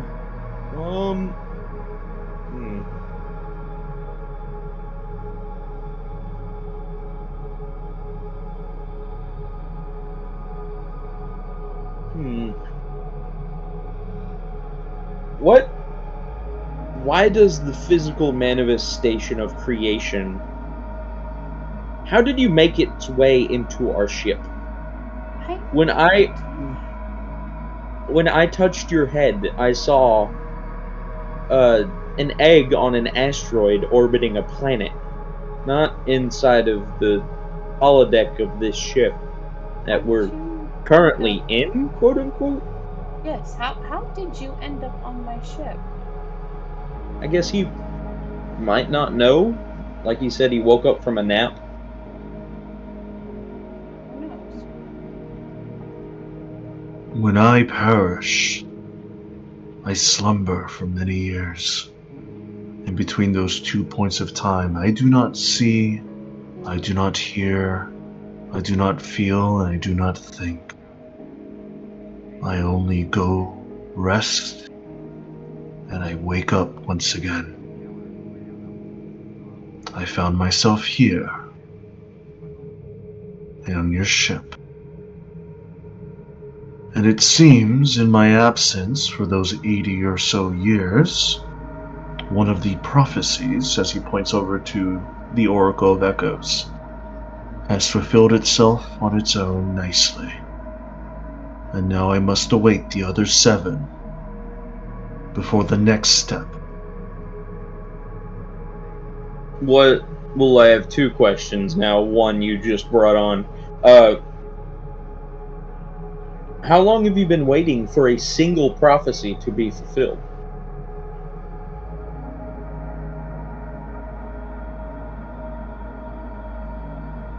Oh, it's been aeons now. Oh, God. I hope it fulfills soon. Nobody needs to wait that long. However, the last time the prophecies were fulfilled, it is normally a domino. One falls, others will follow. Okay. So, what happens when all of them are fulfilled? Entropy.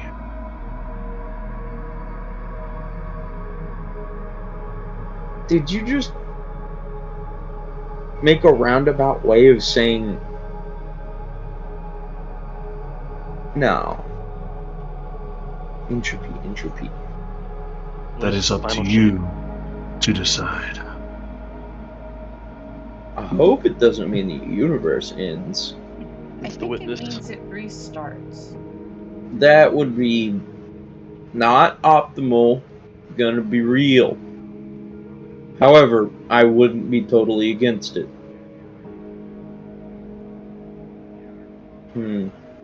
Your lives, although do have meaning and significance, by the time entropy does follow, Will be long gone. your names, your thoughts, your very essence of being will be nothing more but cosmic dust and forgotten to history. Not if I can do anything about it. I Even am going. those blessed by the goddess you told always find their end, No one way should or be the born other. further. Yeah, I know. I don't want to be immortal. I just want to live much, much, much longer than I should. I want to try mostly everything once. That's what I want to do. Which I know is practically impossible and beyond hope in many cases. But hey, live life to the fullest. Otherwise, you shouldn't be living it. If you want to learn an instrument, I got something for you. Really? Oh, I've Yes. been needing to do that. You see the dragon starts to curl up a bit. The time is nigh. You must awaken. Oh, Go now. Reach the top of the stairwell, and you'll be back where you belong. oh, wonderful. If that's the case, I'll be cooking breakfast in the morning. And do you have a preferred fish and/or meat? I've never had to hunt. For millennia now, I've never had to eat. However, the succulent taste of flesh is always a welcome one. Plus, your physical form is still kind of developing. I hate to point out, your wings haven't exactly been matured yet. So, a growing dragon is a hungry dragon. Like I said, you have a preferred fish? Hmm.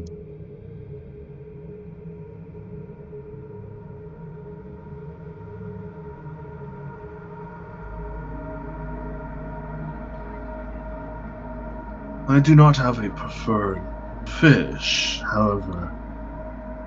I've always enjoyed the succulent bone marrow of dead gods who floated their way out. Beef stew it is! Sorry, we're a little God short on bone. dead gods right now. I would have gotten you holy beef, however, we recently ran out. That was a really special thing, might I add. Finnegan, oh boy, Finnegan did some pretty crazy stuff. But that's Hell besides of the a time. point. It was a hell of a time, I'm gonna be honest. Get it? Time.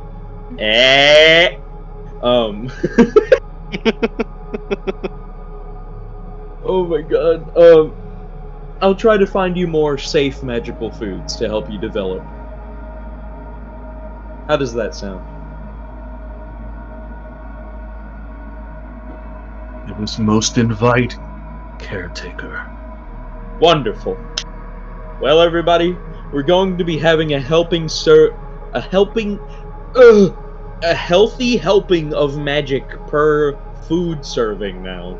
So I hope your stomachs don't get upset at the thought of weave. Bayhorn, I'm going to be Well, cooking breakfast tacos for you and the rest of the crew tomorrow. let's go! But besides that, I don't exactly. Well,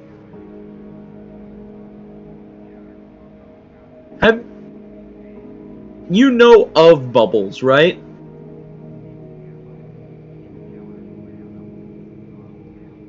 I know of many things, and yes, I do know that small speck in this universe.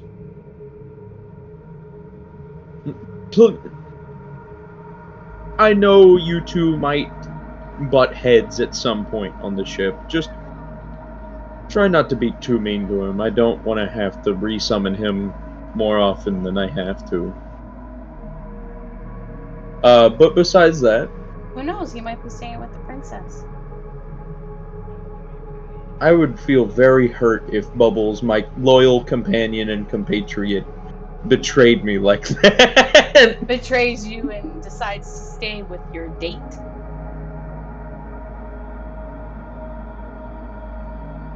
How could he? I thought I was treating him so well. Who knows? I mean, it might be the sign that you two could be getting married one day in your future. I'm just fucking with you.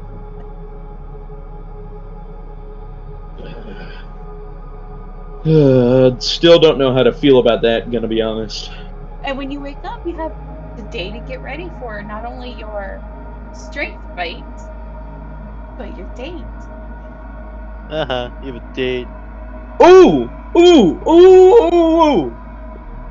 Wait, no, that wouldn't work.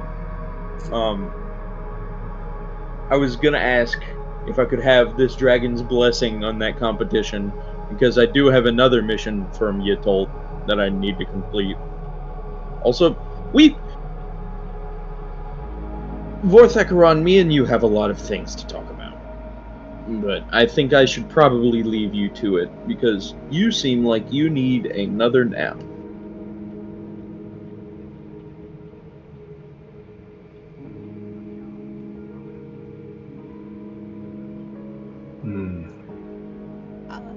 Before I go, I have 2 questions. One, would you possibly bring the asteroid back? I just would like to verify that it is regrown and safe for both mine and Chakma's health. A simple request. You see his wings start to flex again, and you see the cosmos start to fly through, and all the star symbols start to chart through his wings and his membrane. When suddenly the asteroid appears right underneath you at your feet. It doesn't look good. It still looks like it's been raised from the Githyanki all those years ago, and it hasn't grown back at all.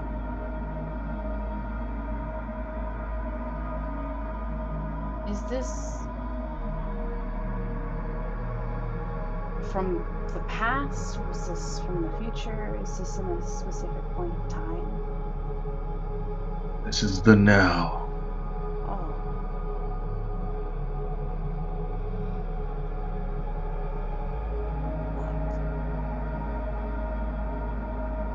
Do I see any signs of animal life? Or a perception check.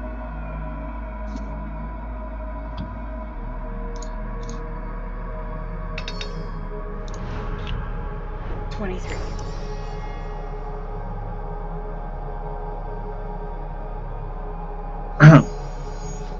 Sorry. What you see roaming around on the tops of this asteroid, you see big, hulking, almost crab-like creatures that you know that you fought but never killed once is an astral dreadnought. There seems to be a colony that is now roaming the tops of this asteroid.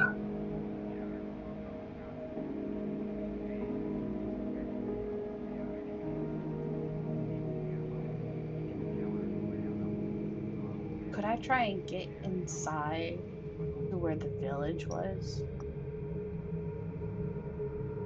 Would you like to make an attempt? Because he just only moved the asteroids for your vision.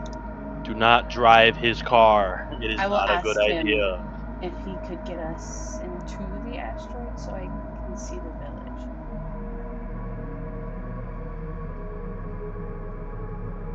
This nexus only views from afar.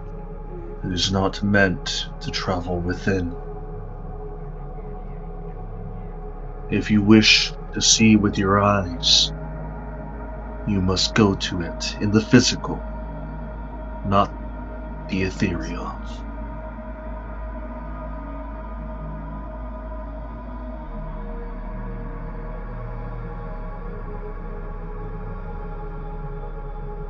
And what is your other question?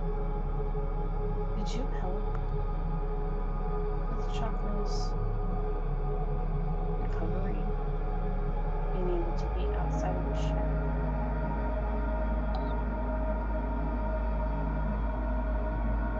Whatever my wepling's physical manifestation does, it is not upon my own volition. The younger version of myself, the wormling, as I like to call it, does things on its own that is whimsical and terrifying in nature. One day it'll grow, one day it'll learn. It'll all lead back to me. Think of it as another, a more childlike side. If you wish to believe that that child helped your loved one who is sick, then you can believe that.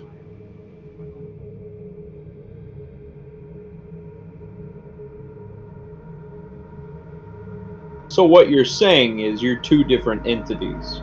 While you're the source of its power, you are its complete being, but it doesn't know it's you. Exactly. One day it will, when it learns and grows, if it reaches to that point. And that's what I believe that your goddess has tasked you to make sure happens.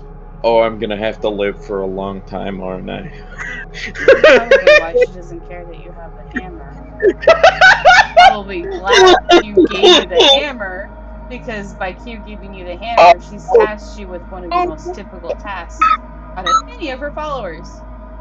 Don't you love when all the pieces fall together, guys? Oh, man, no! I love D&D. Because think about it, Fookler. Among the longest living species is us elves, and we only live for about 1,000 years. That might not be long enough. You could easily outlive me with that hammer. Instead of starting a new sect of a religion to take care of this dragon, she just gave me the hammer and was like, "Go nuts."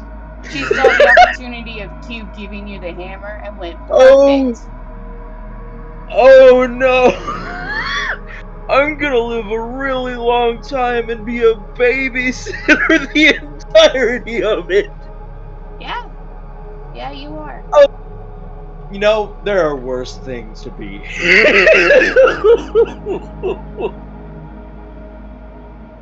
Oh. You know what? This is fine. This is fine. This is perfect. I will. We will do our best to help I will. you grow and to become who you are. I will be the best caretaker I can possibly be. Mark my words. There are going to be some bumps in the beginning, I hate to say. Because, I'm gonna be honest, I have no idea how to take care of you. And he points at the dragon. I have been bullshitting my way up until this point and hoping it works out. Because I found you in a cold environment, so I stuck you in the fridge. And then you started to dim a little bit, so I stuck you in the light. And then you seem to react to magic a lot, so we stuck you in the crystalline in the engine room. And I'm gonna be honest, I've had no idea what I've been doing so far. So, if I've been doing a good job as a caretaker, awesome. If I haven't, I think the dragon can now let me know. So. Hey, Foofler. As I will say, Yes? she taps your shoulder. Huh? Welcome to parenting.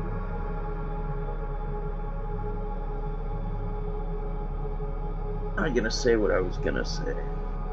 I'm gonna abstain from that. No, say. I will have you know, caretaker, that every speck of life, every minuscule, every source, every being that breathes air into its lungs, they don't know what they're doing either. Well, that makes They me just- feel a little better. They just float along through the astral sea, letting the threads of fate guide their hand until their resting place. Even if you think that you don't know what you are doing, everything will eventually work out in the end. Hopefully so. Thank you. You made me feel a little better about this. I was going to say, didn't your kid die before you had a kid, or did you have another kid I didn't know about? Sorta. Got you. I got you. I had to raise my sister. Got you. That makes more sense. That makes a lot more sense. Okay, that makes more sense. Hey, copy that. There's a part of a reason why I don't like my mother. Understood. I will take care of your incarnation as best as I can. I will try to feed it the bone marrow of gods at least once, maybe. If I, how would I even do that? Do you like the bone marrow of Q's equivalent? Because I might be able to do that. You're not allowed to kill my godson. I'm not going to kill your godson. I'm going to kill a random Q.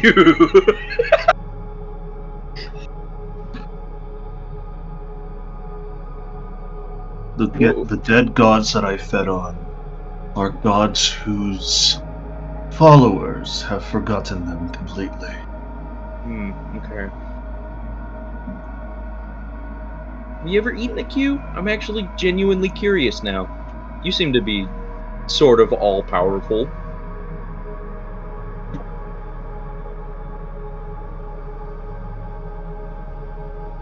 You know? That's a very good question. Knowing I guess No, knowing I the have not. Qs, they would probably avoid him. they would probably pull some Looney Tune shit and crawl out the side of his stomach or something. Like, God damn it. No, they would just flat out avoid him. Yeah. It's kind of hard to have fun when there's someone here who's gonna yell at them for interrupting the flow of everything. Yeah. That makes sense. Bayhorn, you got any last minute questions?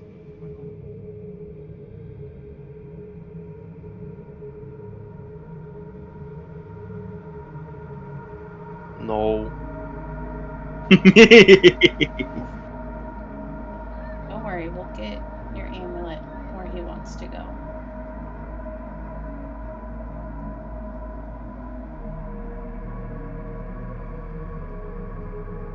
Probably sooner than later. Well, I'm gonna be stuck on this planet for the next month. no.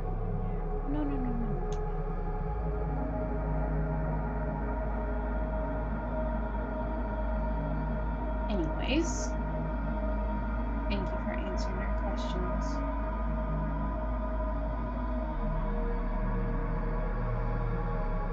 Let us let the dragon rest, and she will go up the stairs. Okay. Then again, also rushes behind and tries to go up the stairs as well with you.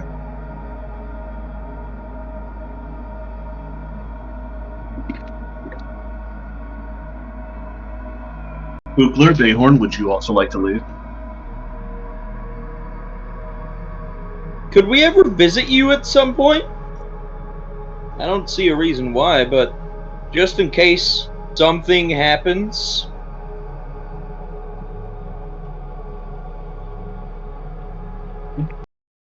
I am a watcher, not a reactor, not a conductor. It may happen again. It might be out of my control, but I have a feeling we will see each other again. Some sauce. See you around, Volthecaron. I'll take care of your incarnation as best as I can, like I said. Good luck, caretaker.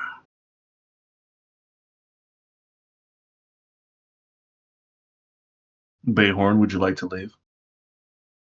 I will follow Fugler. Okay. As all of you start to step up to these astral steps over, like, and you're going underneath the stone astral archway, you start to walk upwards. 5 minutes, 10 minutes, 30 minutes goes by. Your legs are starting to get kind of tired. Can I just imagine myself to be back in my bed asleep?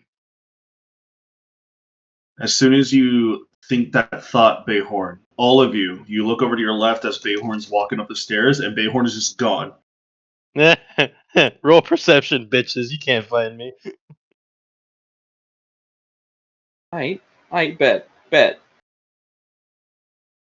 I can't find him. You know what? Just for the meme. Yeah, I rolled a 22. He's doing his stealth thing again, Fugler. You don't know where he's at. You don't know where I am. Oh, wow. That was cocked on its side. Should have been a nat 20. I don't want to hear any about it. But yeah. Do we see any end in sight up the stairs? You don't. Alright. I'm gonna put 2 and 2 together and say, hey, what if it was like when we were floating down there? I'm gonna try and imagine going back to sleep. And I'm gonna think really hard about it, Adrian. As you imagine going back to sleep, suddenly, Kaisai, you look over at Fugler as he just stops and thinks for a second, and he just disappears.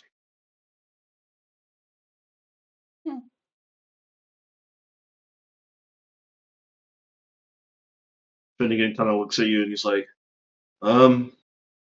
so do we just think it then? Yep. Alright, well, I guess I'll see you on the ship. And you see him kind of like take a deep breath. He exhales, and then his form also disappears as well, Kaisai. So it's just you there. She takes a moment to enjoy being in the astral sea again. And then she also thinks of waking up. All of you waken from your long rest. The sun is beaming through. Those of you who normally would only need 4 hours of sleep actually take the full 8 hours this time.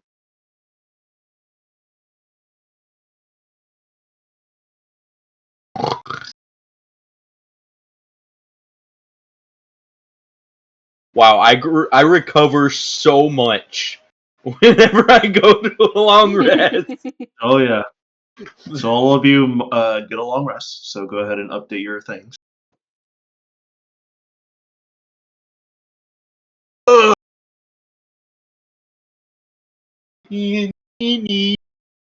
I will say, Kaisai, as you wake up, you see Chakna sitting on the chair on the other side of the room. Cup of coffee in one hand, another cup of coffee on your bedside, and he looks over you as you start rising. He's like, "Oh, I'm finally awake. I You notice you slept in far longer than I did, which was kind of surprising, but I thought you were just exhausted from yesterday, so I got you some coffee. Thank you. Um, no, we, uh, Fugler, Bayhorn, Finnegan, and I accidentally astral walked. He kind of looks at you, looks at his book, closes his book, takes his cup of coffee, and takes a sip. Look, I know you get really wild dreams when you're tired, but that's pretty crazy. Uh, we got the dragon from the egg is the Is it? astral dragon, the Genesis dragon. Is it even a dragon? Yes, it is a dragon apparently. Interesting. Um, it tried to astral project last night, and it accidentally pulled the four of us in. Interesting. Yeah.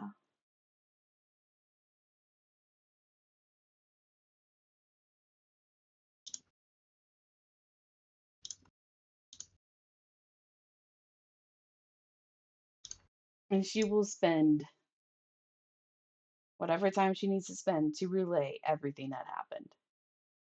Okay. I want to walk in and gaslight her. We are in our bedroom. No. Do No, you like wish to if knock on the no, door?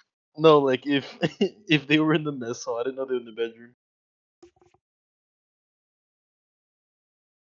What? Like I thought that they were in the mess hall. I didn't know that they were in their bed. If they were in the mess hall, I was gonna walk out. I was gonna walk into the mess hall like half awake, Hmm. hear them, and be like, "What are you talking about?" I was dreaming about like random cheese wheels, Huh. Gotcha. but they're not in the mess hall, so I can't do the gaslighting. Nope. Ah, sorry. Good God. Death has Breathe, become. man, breathe. I am. I have become death. Destroy the worlds. Calm down, there, Final Fantasy, man. It's Oppenheimer, you fucking idiot. Yeah, but you also play Final Fantasy. With also Vishnu, Indian shit, or whatever. Okay. The Indian shit. Indian shit, whatever. Indian shit. Indian shit. Okay.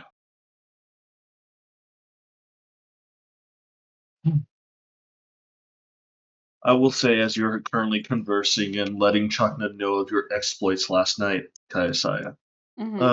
Kukler, you start to rouse from your bed as well, and you start to notice that there's like a heavy lump on your chest, and you're starting to get a little bit hard to breathe. I'm going to see what it is.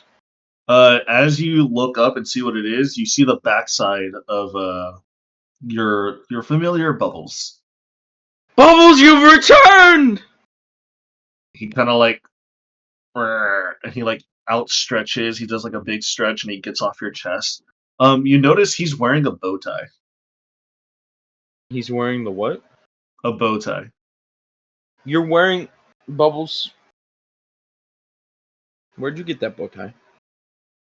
He kind of like jumps off your bed a little bit and goes over to your bedside table, and he picks up what looks to be a scroll in his mouth, and he hands it over to you. Oh no.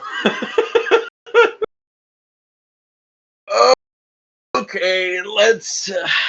What's it written in? I hope it's written in a language I can't read. Okay. It's written in common. Oh fuck. Let's open Um, it up and take a look at it in the inside. as you open it up and take a look, it's written in a very fancy calligraphy. Like it's almost like too fancy, up to the point where Ooh. it's like that fancy calligraphy where it's like it's kind of hard to read, but you can read it. Yeah, I got you. It's like really stylish writing. Yeah, Like really, really really, stylish. really stylish. Yeah. Um. So, uh, what happened, or what is written there, is that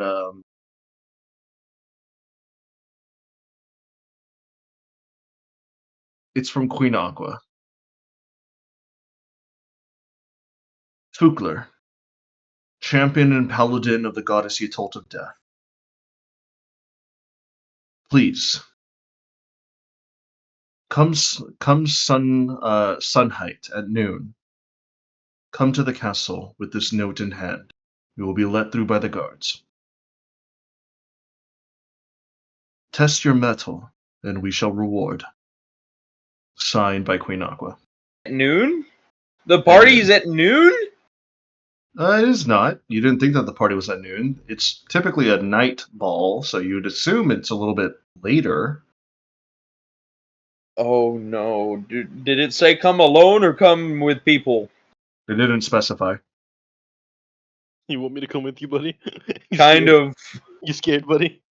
Yeah, Cedric, I would be lying if I said I wasn't. I'll come with you, buddy. Alright. I'm gonna finish reading the scroll, and I'm gonna fall back onto my bed after reading it. Okay. You kind of fall back on your bed and you see Bubbles kind of like get up and starts licking your arm. Well, don't And then you after he licks your arm a few times, you feel like a nibble. Are you trying to eat me? I'm not dead. I promise. I'm not dead. Have you gotten a chance to see our newest crewmate? And no, I'm not talking about the lady who's been following us around. Yep. In the engineering room. You should go take a look. He might be prowling around. I need to cook both of you and him breakfast. He Right. kind of hops off the bed and he starts to like walk out the room.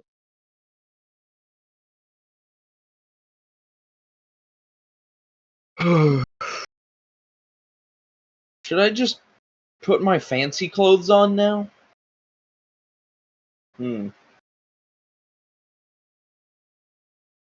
It did say come to test my metal. So I suppose I could bring them in my backpack, folded up and all nice and stuff. But wear my usual mariner splint. Seems like a solid plan to me. So I'm gonna get dressed in my regular fashion. Mariner splint, hammer, sword, all that great stuff. Didn't you have him imbue your armor, Yes. breastplate, into your clothes so that you're wearing? No. Chainmail in clothes. Chainmail in clothes. That's what's in the clothes. So that is folded up in my backpack. Or rather, should I put it in the bag of holding? Put what in the bag holding? Should I put the clothes in the bag of If holding? you want to lose I them. don't recommend it. Look, the bag of holding specifically. Where is it? Where is it? Where is it? Bag. Where is my bag of holding? Okay.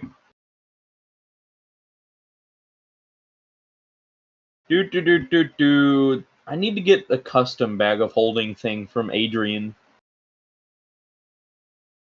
But from what Adrian described, there is a 1% chance anything I put in here will be spat back out.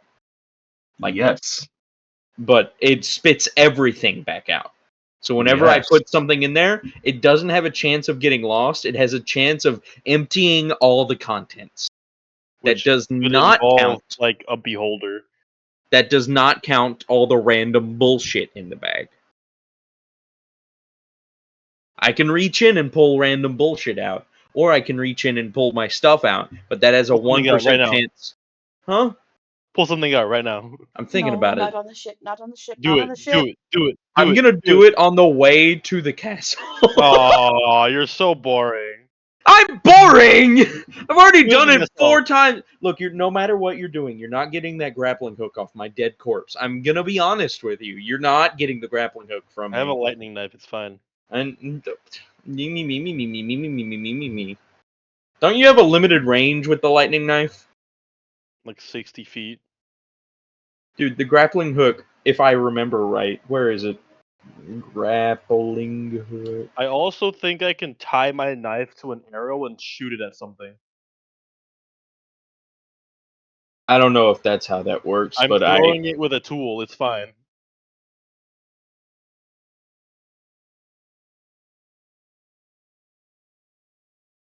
I don't use it for combat. I use it for mobility.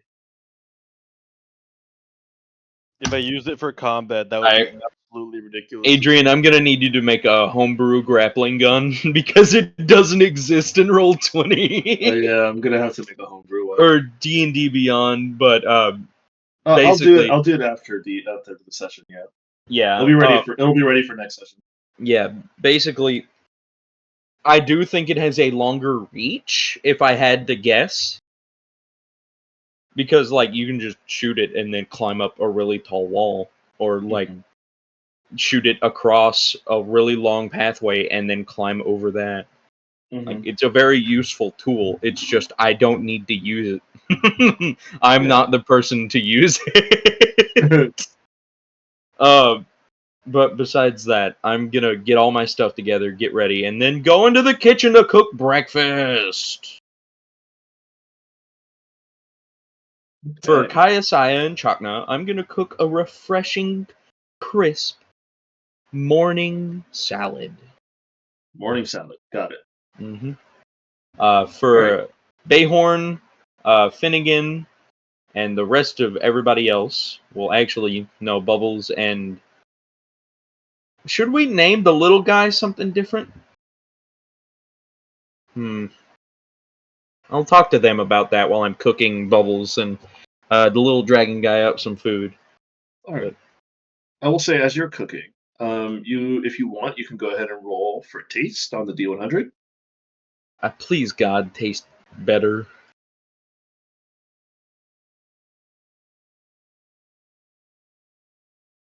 No. All right. I mean, apparently my dice hate me today, so apparently it's a 40. That would be... I'm not gonna make the salad that, because I feel like I've messed up Kayasai and Chakna's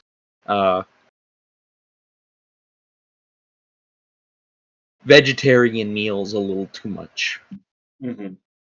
So. Okay. 47! A little bit better than your default, at least.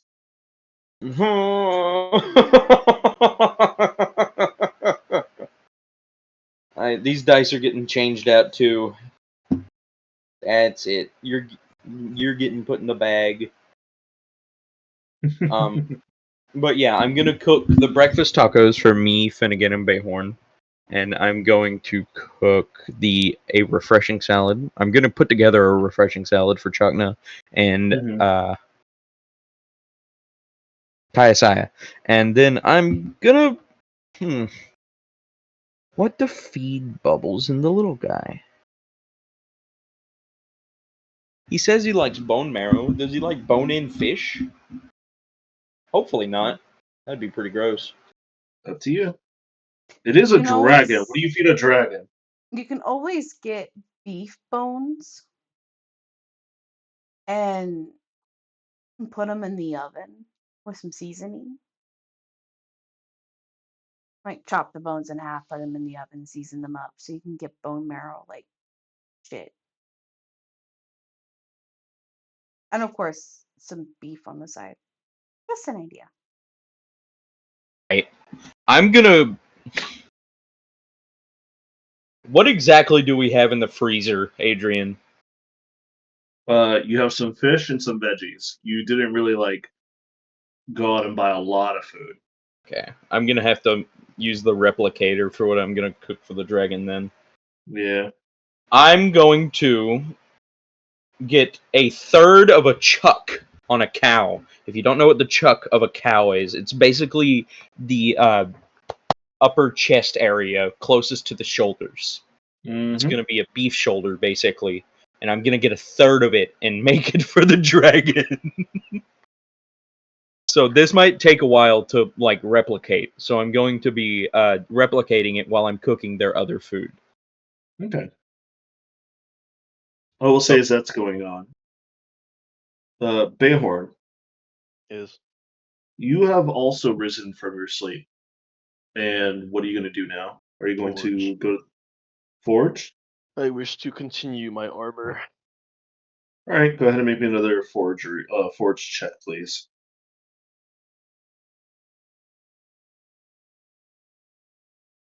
I am no longer forging.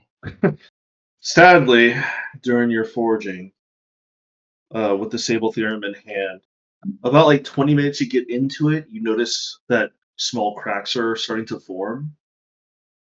But with your natural one, you instead of healing or repairing it, you decide that maybe it's best if I keep trying with the cracks in hand, and suddenly all of the Sable Theorem that you've been working on just shatters. It is now unusable. So go ahead and remove, I believe, let's see, what were you making specifically? What type of armor? I was trying to begin making a piece of like plate armor. Okay. So plate armor. Plate armor is typically about 65 pounds, but since you were beginning to make the piece of it, I wouldn't say you lost 65 pounds of Sable Theorem. I would say you lost about 10 pounds of Sable Theorem. Can I try again? With other Sable Theorem, not with the Sable Yeah, Theorem you with a lost. new Yes. with a new set of Sable Theorem. Yes, you can. Can you remelt down the Sable Theorem, or is it like unusable? Unusable. It's currently like in that weird state of like where material gets like melted down and then just starts to warp and break. You could potentially, if you had a hot enough forge or like some sort of way to like make the Sable Theorem go back to its other natural state. I'll But at the hold on to moment, the 10 pounds of ruined Sable Theorem. okay. Maybe We I can can sell find a that. forge. We could potentially sell that for a lot of money. Ruin Sable Potentially. Theorem to a blacksmith with a crucible is worth just as much Mhm. as regular Sable Theorem. So if Yeah, they can melt it down and reforge it, we could totally sell that and like get some good stuff with that. there you go. It's not ruined, not yet. Not yet.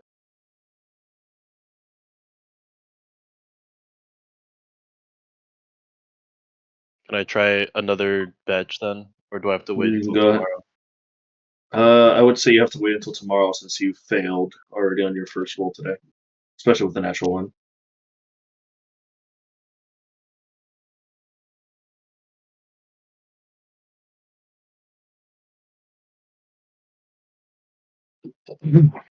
So, sadly, because of your failure with the forge, you feel a little bit undeterred to start forging again. Is there anything else you wish to do I wish before to you are summon called up? Elemental. Okay, go ahead and roll an Arcana check. Alright. Better than a natural 1. I thought I had a natural 1. I got a 10. You managed to summon that same small elemental that you did in your bedroom those nights ago. However, as soon as you summon it, just as quickly as you summon it, as quickly as it is to dissipate into the ether. I'll get there. But at this point in time, Kaisaya and also Chakna, Kaisaya, you've finished relaying what you have done throughout the night with Chakna, and Chakna just takes a drink of his coffee and decides to get up, puts on his uniform, and he says, "All right, let's go have a meeting then. I'm pretty sure Fugler's already making food." He most likely is. He'd mentioned something about tacos for everyone. Tacos?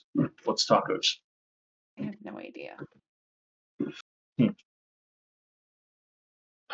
Anyways, I'll meet you there. She'll get dressed and join him. Okay. As you are finishing up Fugler with the meal, you notice that both Chakna and Kaisai walk into the mess hall.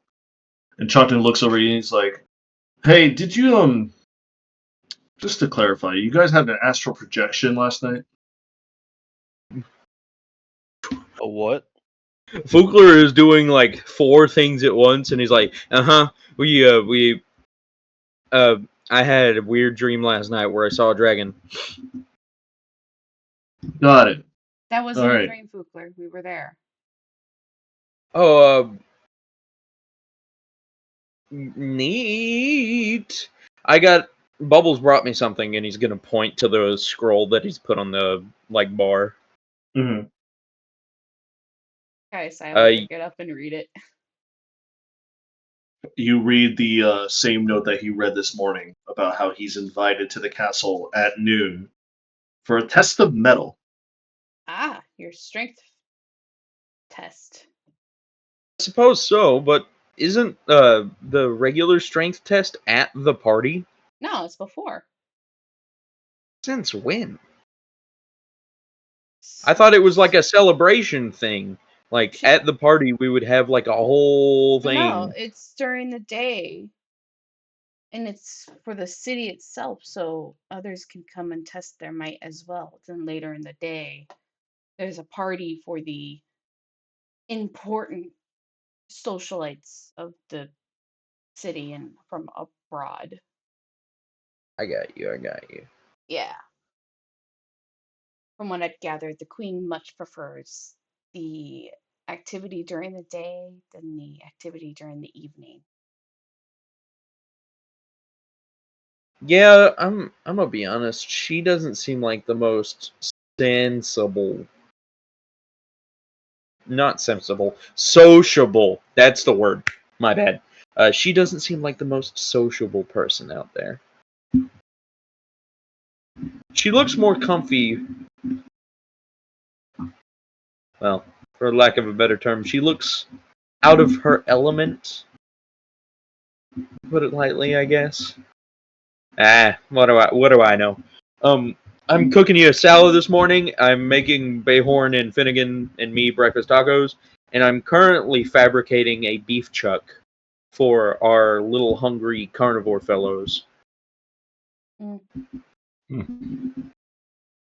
So it's a beef shoulder, more like it.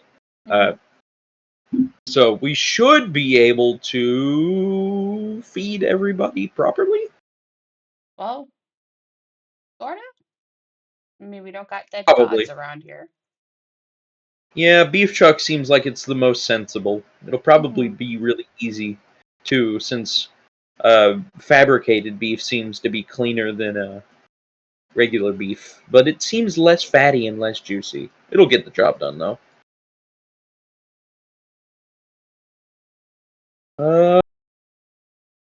But yeah, I need to go over there and apparently do the competition before the party. Not what I was expecting. It doesn't bother me in the slightest. Do you think I should go in my formal clothes, though? No, you should probably go in armed to nine, just to the teeth, because you're about to go fight. Got you. It didn't say I couldn't bring anyone with me. I was thinking of bringing Bayhorn. How does that sound? Bring Bayhorn. Awesome. Is he anywhere around in here? Bayhorn, did you decide to go to the mess hall, or are you still just chilling in the engineering in the forge room? Wish for food. I feel like as you guys are like asking, "Where's Bayhorn?" he just walks in silently. Nah, I'm sitting right behind Fugler eating my food. How does it taste? They didn't see me come in. Well, I mean, it rolled a default 40 for him, so you can go ahead and roll a D100 to see how you feel like you liked it. Well, didn't I say I automatically feel like it's amazing every time I have them, no matter what I roll? I mean, I rolled typically. 100. I got 129. I'm adding. Brother, what? I rolled a 29. My D100s aren't very good either. Oh, okay. Then, no, it's fine. It's not the best he's made, but it's fine. I'm demolishing them anyway. There you go.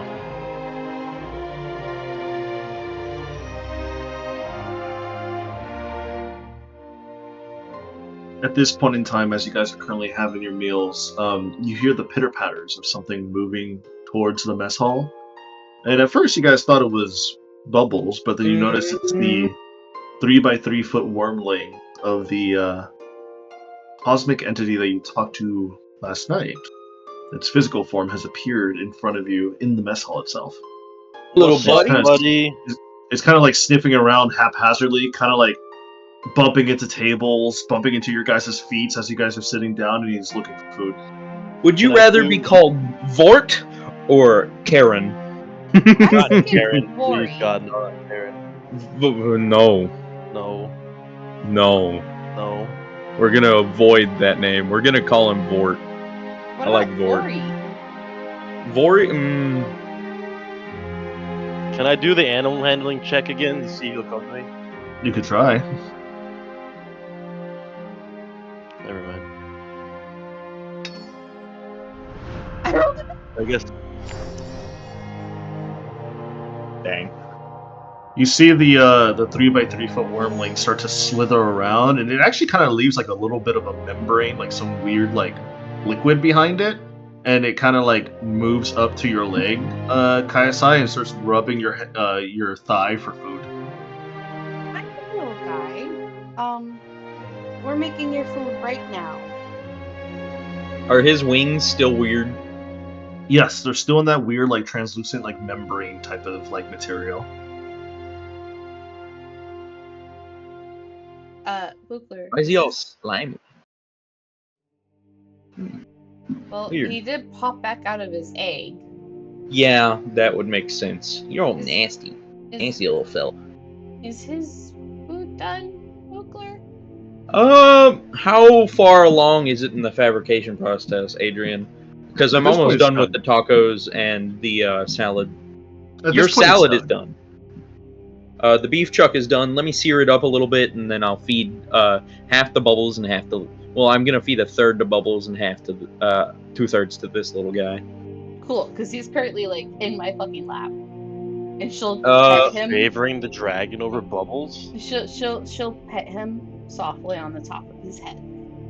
Look, Bubbles isn't getting any bigger. In a beef chuck, a full size. You gotta feed Bubbles to make him bigger, bro. Bubbles is also getting fed at the castle. So? Okay, so a full size beef chuck is 12 to 15 pounds. Yeah, so 6 to Bubbles and 6 to the dragon. I'm doing half of a beef chuck. So, So Bubbles 6 is to going Bubbles to- and none to the dragon. Bubbles is going. No. Bubbles is going to get somewhere around, let's say, it's 8 pounds of beef chuck. I'm going to be feeding Bubbles around 3 and the dragon around 5. How's that sound? Hey man, you're the coke, not me. I'm just That's messing with you. the. Or maybe 2 and 6. Bubbles isn't that Dang, big. you're starving Bubbles. 3 and 5 it is. 3 and 5 it is. I'm gonna throw. It's basically beef shoulder, like I've said. I'm gonna put it in the pan and sear both sides of it. And then I'm gonna try to cut a third off, sear it again, and then set that aside. And then I'm gonna put the 2/3 after searing that again on the counter and say, "Hey, his food's ready." As soon as you say, "Hey, his food's ready," you see the wormling start to like leave Kayasai's side and just like slithers its way up to the side, and you see like starts like smelling the food. I tried to get it as close to prime beef as I could, but like I said, it's not going to be as fatty. But it should taste really good. Here you go, buddy. And I'm going to put it on the ground on the biggest plate I could hopefully find. It just starts like licking the side of the meat, and then it just like takes the meat in its mouth, drags it off the counter, and starts running with it back outside of the mess hall and back to the engineering room.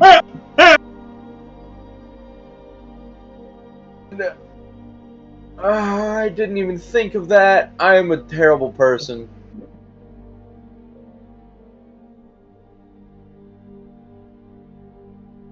I should have cut it up.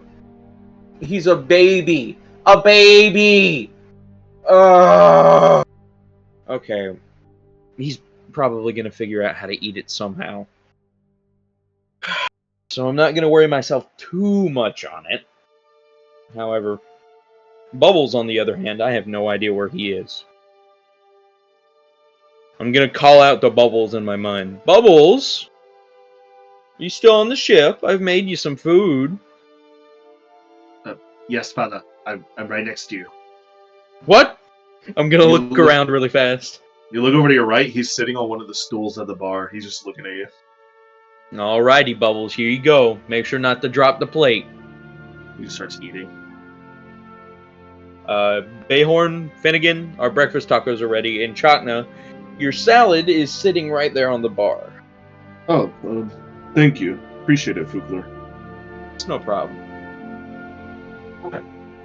Any big plans for today? Besides, well, the ball, and it seems like you're heading out there a little bit early, huh? Are you going to take Bayhorn with you? Yeah, I have to go, as the queen put it, test my metal. So, there's that. But besides that, I don't really have anything planned for today. I figured this would be like an all-day thing anyways. You most likely will. Now that we're all here, we need to have a meeting. Oh? First of I'm all... head up. These are scary. No. You stay here. Fuck. First of all, what are we going to do with it? I vote Take we care call of him Vori. His name is Vort. Vori. Oh, there are moral reasons I don't want to call him Vori. Let's stay away from that. Okay, Vori. As much as I do think it is adorable, I vote on the caution that we do not name it so we don't get any emotional attachments to it. Well, from what the astral projection was talking about, it seems like I'm going to be sticking around with it for the rest of my natural and unnatural life. Yeah, Fuku's So, trying to stick with him. If you want me on the ship, I guess I have to stay with him. That's fine. I don't want to have you leave the ship anyways. You're a valuable member to the crew. Some songs. However, I'm just trying to get our bearings together. Now that this thing is born, as much as our lives have already been crazy, Probably gonna get I feel like crazier. things are going to get worse. And hopefully better. Secondly, are we leaving Erisire? After the ball? In a week? Don't know. Now that I have my body back, mostly, I would like to get back to my home and somehow collect my spirit that's still out there. Yes, but one thing. Infest it with crabs. That's the surface. Infested with what? I have. Giant crabs. She Yeah. explained this bit to him too. Oh, that's right. The astral. The dreadnoughts. That's just so odd to me because I never heard of dreadnoughts taking up a colony or just an asteroid for themselves. They typically wander around the sea. But luckily, so far, that's just the surface of the asteroid. It's actually hollow. It is. And his people live inside of it. So. Let's hope they haven't made their way inside. Yeah, that's the big concern. Dreadnoughts. We fought them before, but I have two things I need to do on this planet still. Yes. What do you need to do? I have two phylacteries together. One is a necromancer's hand, which is somewhere on this planet, but in order to find that one, I've been given a greater hint that there's one in this city in the vault. So I have to go past this test in order to talk to the queen and get that phylactery. And then we can fly off. And Find once out I get and. that one, I can find the other phylactery that's on this planet, and we can leave. Yes. Bayhorn, do you have anything to do in the city? Yeah, kill the other one. I don't think you're ready. Good Ready or not, here I come. I'll back you up, buddy. Here's Bayhorn just has a sense of like, well, fuck it, we ball. here's my 2 gold pieces on this. I feel like he is physically ready, but mentally, are you? Like I said, you'll look at Bayhorn, he has the sense of fuck it, we ball. He's Brother done got being that- scared. Brother got that frog blink. Frog blink. Get that one eyelid closed, the other closes, one opens, the other opens. Very well. Believe that's everything I wanted to confirm. Now then, should we get ready for the rest of the night ahead? And Fukler, we'll meet you there at the castle. Yes. I'm going with him. Yes, you two are going Oh, yeah, to the that's castle. Have fun testing your might. Get your Can I also bonk the thing? maybe. You can certainly try. Hey, you're not God. Anyway, I wish you luck, Kukler. Hopefully you can get the eye so you can find the hand. Are we gonna rebuild him? Is that what's happening? No. Kill him. Hopefully. I have no idea. This is Vecna we're talking about.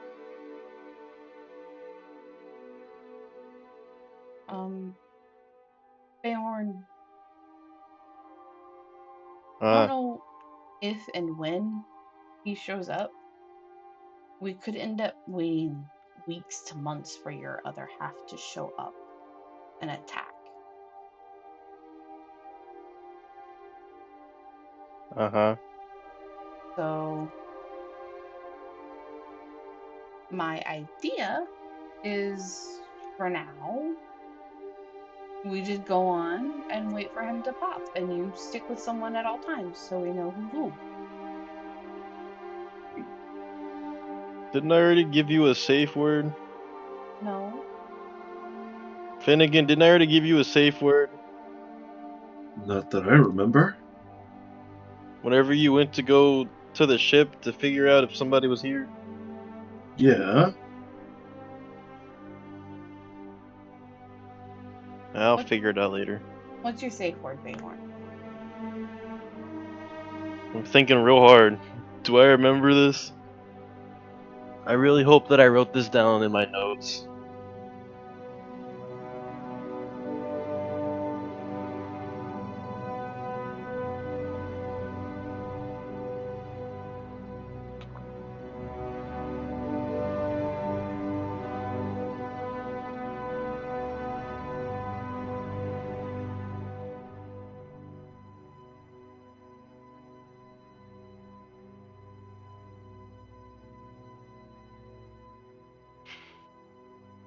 I don't think I wrote this down. At least not in the spot that I was supposed to. I don't think you wrote it down either. Well, just come up with a new safe word. We're all here. We'll all get it. That is true.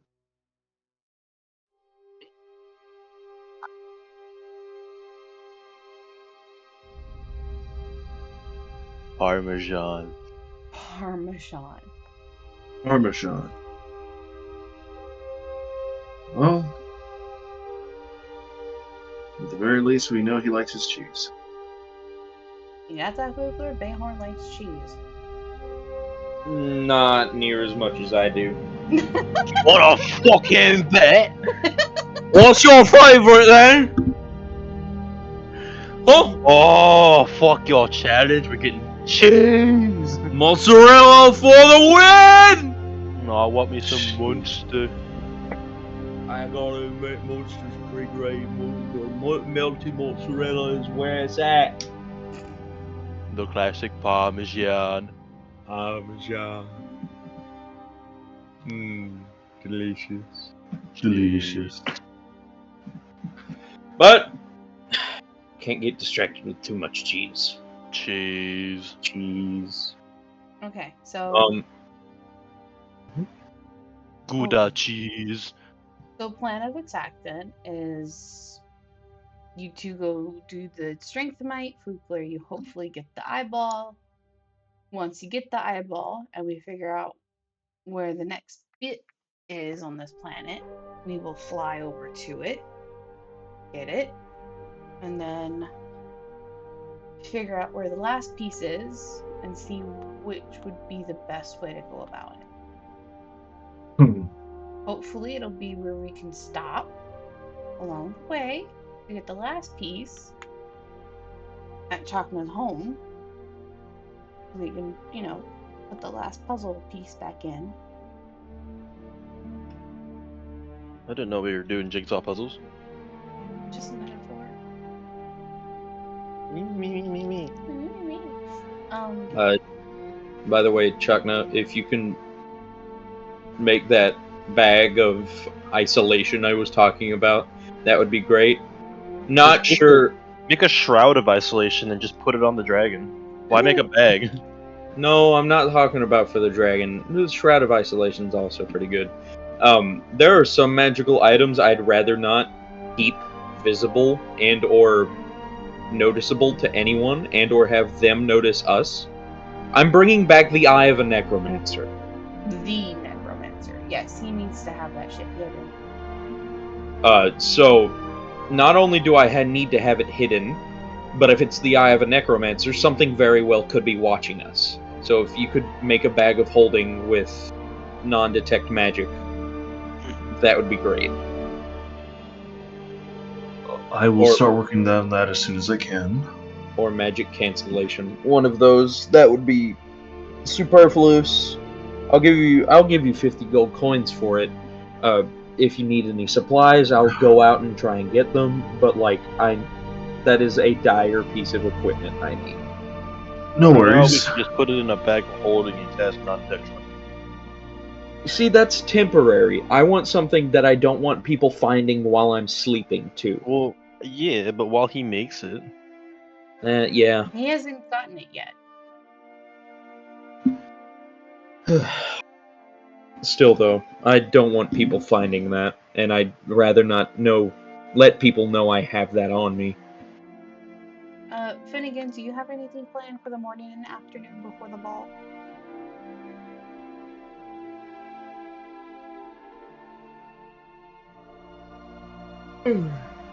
Finnegan's dead. Finnegan? He kind of finishes his meal and looks around. No, not that. Kind of already did my things here. I visited some old schoolmates. I'm just still thinking about what we just saw last night, so I'm a little bit shaken up.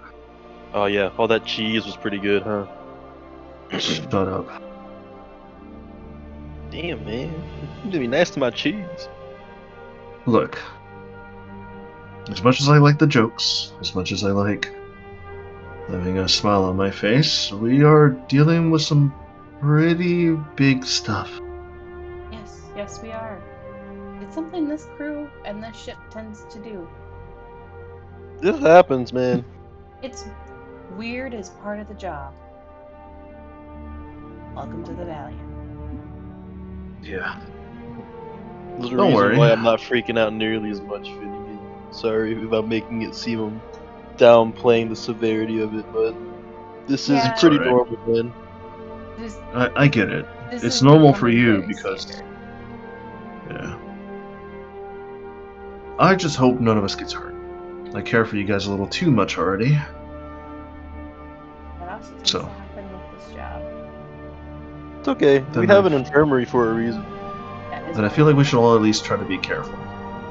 We always try. At least some of us. But anyways, You better not be looking at me. at the very I'm least, I definitely have nothing looking else. The fuck you be looking at me? Yeah. At the very least, I have nothing else to do. Here.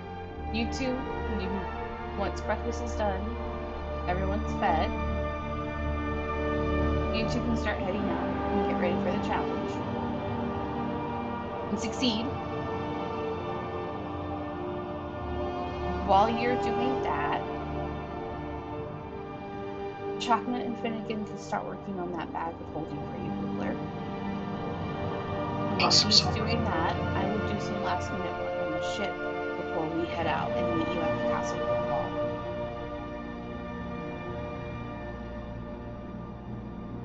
Because we also have to wait for our new crewmate, who I will then escort to her room, and we will all meet you there. Adrian, I have a question for you. I'm gonna eat What 2 of the bonus treats I cooked yesterday. What is your question? So you know how I have been apprenticing my artificing skills? Yes. If I do this for long enough, do I get a feat similar to Fugler? Yes, you would. However, the reason why Fugler got his now is because he's been working on this for Oh no, quite I a know. while. I know. I'm just saying, like, am I also gonna get that as well? Eventually. Because I'm finna be making shit, bro. I gotta make Fugler his plate armor. I'll be making myself something that you're not gonna know about. You're Yeah, making me we can plate go ahead. armor? He's trying. No. Oh, no, what do you mean, no? What you'll get is Artificer Initiate. That's what I figured I'd get. Yeah. Yeah, that's what you get.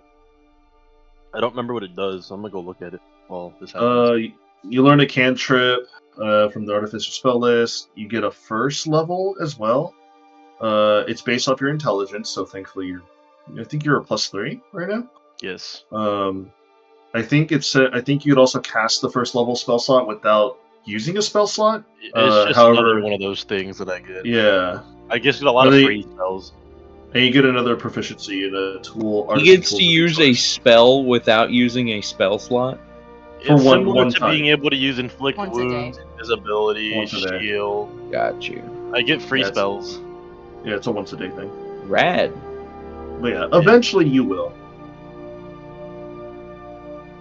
Also, I forget. Am I proficient in smith's tools now? You are. Okay.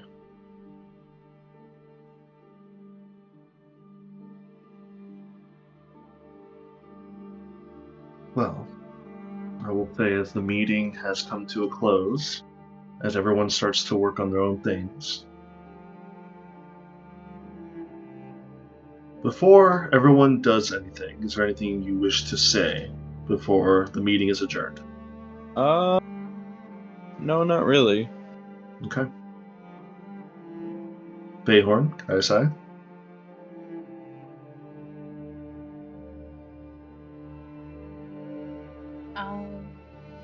Just good luck, Cooper. Thank you.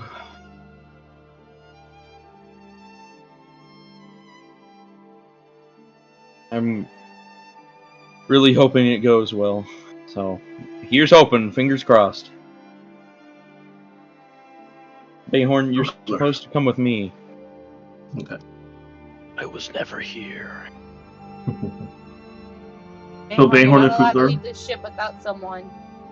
Can somebody put like a shocking collar on him or something so whenever he leaves without a person, he just gets absolutely zapped? You will never put that Shocking on grass. Like a shocking. Is there a such thing as a shocking grass collar? me. You can make I'm one. sure an artificer can imbue that spell onto it. Yeah. Nope. But yeah, you definitely can make one. I mean, honestly, at this point, I could probably make one of those. It's not that hard, I'm sure. I have the shocking grass cantrip already too.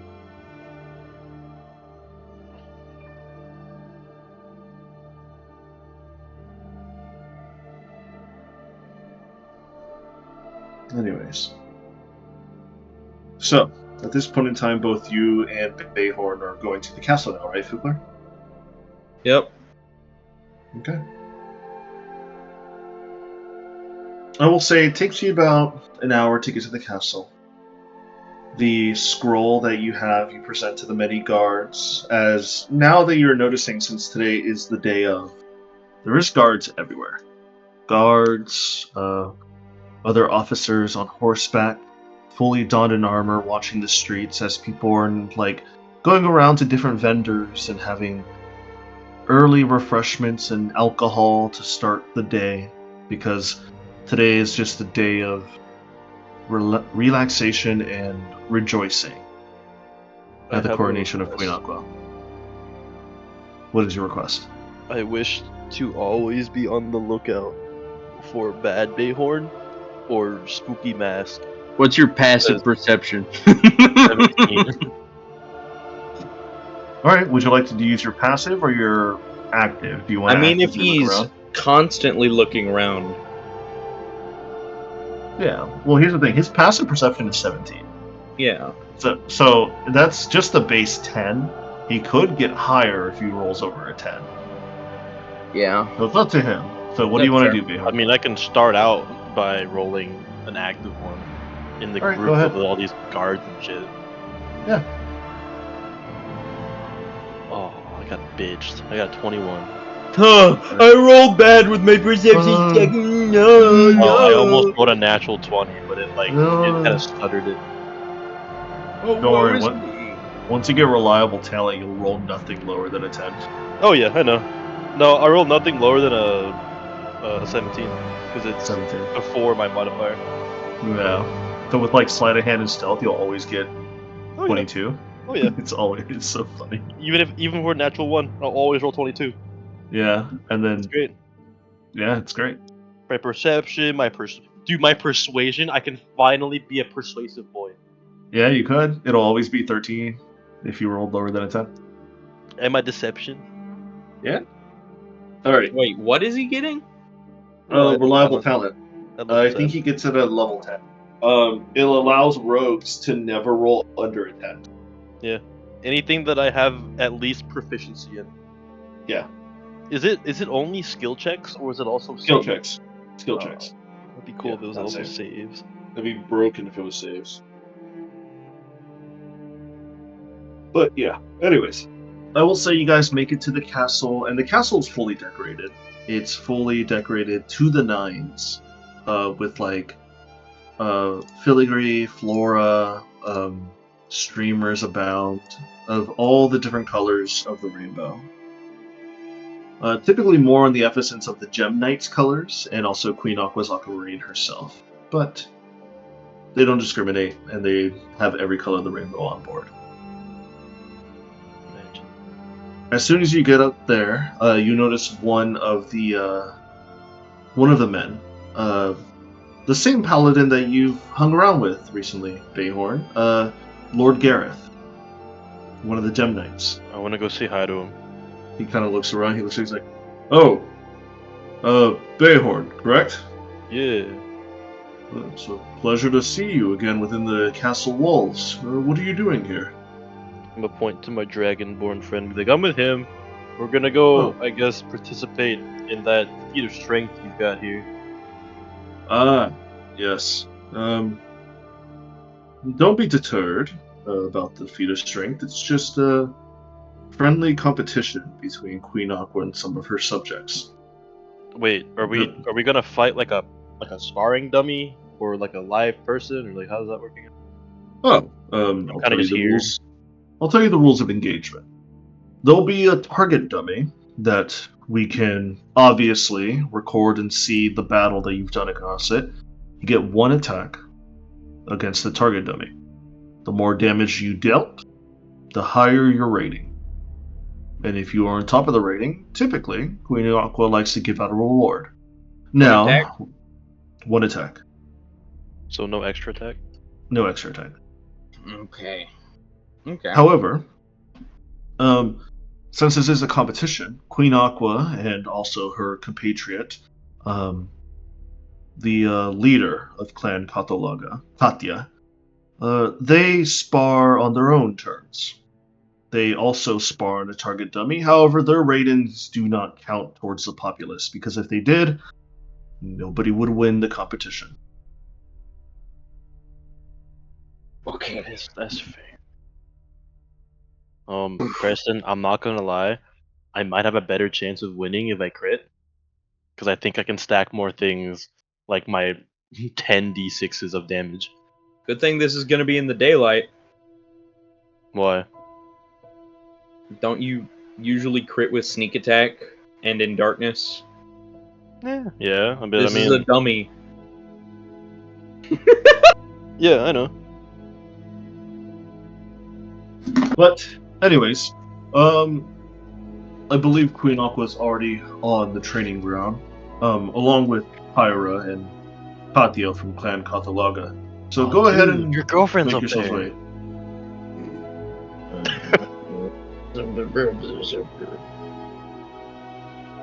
So go ahead and make your way around, and good luck. Thank you. Good luck to you too.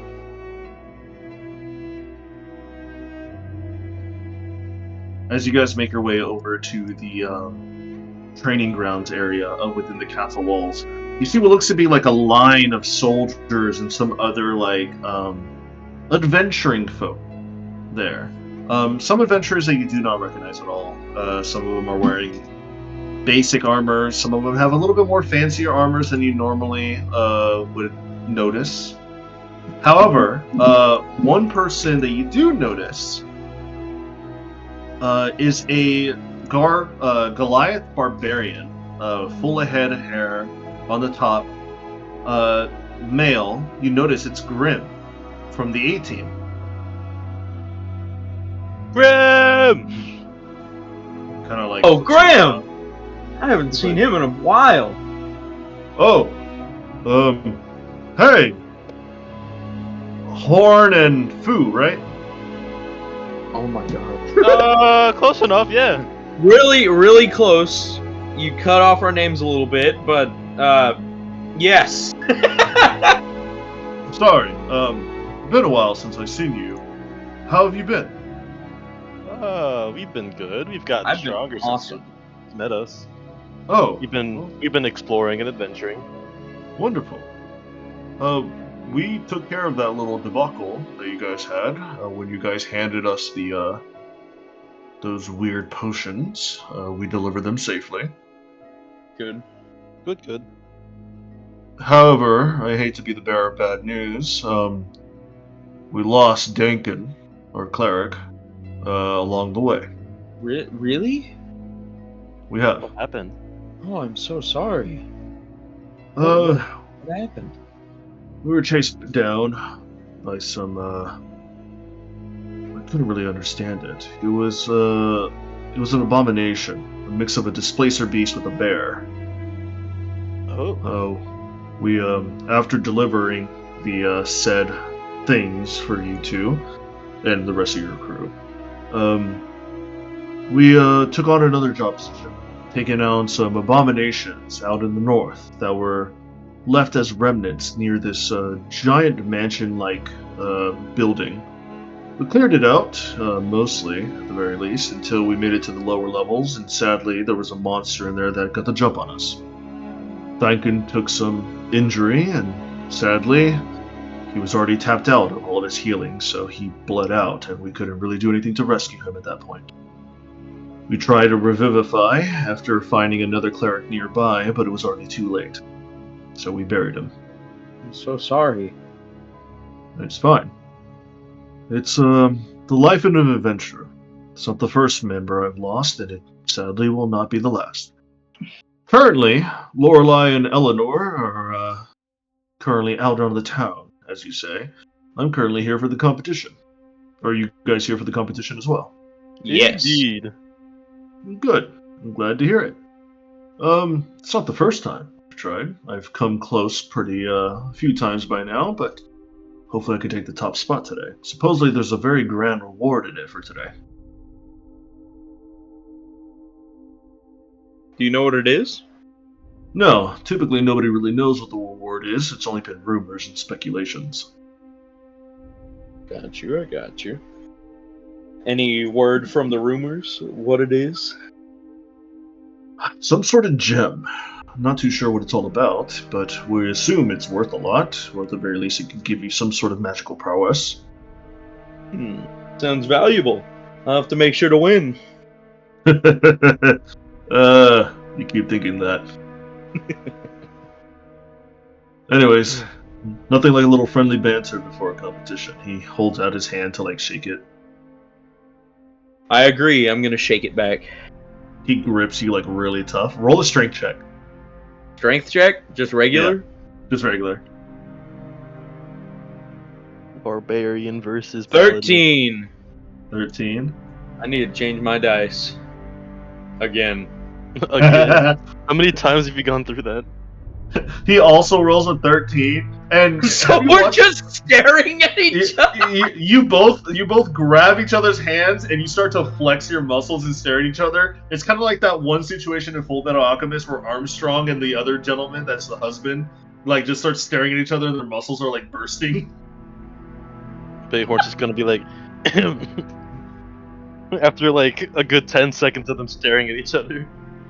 You have a good grip there. Thank you. Don't really meet many people who can match my grip so well. I as well. I've noticed that you've gotten a little bit stronger beyond your travels. A little bit. Glad to hear it. Where's the rest of your crew? I know Beowulf's here. Where's that spunky redheaded woman and the other gentleman? The blue-haired rapier one. They're currently gone. taking care of a couple things at the ship. The blue-haired rapier one, well, yeah, He's on his own path. a little bit. Well, he's alive, but Okay. He's alive, He's on his own but path. he's doing his own thing. Not in any Oh. rude sense or anything like that, but I was worried he fell in battle. I'm glad let's to just say hear he he's got still thank his around. purpose and he's managing it right now. he's got some personal things he's wanting to do. Yeah. Huh. Well, good luck to him in his endeavors, and if you ever see him again, tell him I said hello. Exactly. Oh, I think that we got some people coming out now. And he kind of like looks around and he looks up. You see Queen Aqua currently in her full battle armor. Oh god. Followed behind is another imposing figure. Somebody who is probably matches her height in raw like bodily strength. A woman, full head of hair, kind of like goes to like her shoulders. Scars everywhere, battle scars on her face, on her shoulders, on her like upper like pecs where she has but her whole entire right arm is fully like encased in like this reddish crystal. What the hell? As they're Alright. marching out, you see Queen Aqua kind of like stand and kind of like puts her hands behind her back and like gives all of you like some sort of stance, and you all kind of like follow the same routine as like you're in the presence of this imposing figure. Welcome, one and all, to the yearly Strength of Metal competition. This year, we have a grand reward that we will not announce until the winner is decided. Right here, for returners, as you know, is the leader of Clan Kathalaga, Katya. She's a dear friend, once a party member. We've been on many adventures together.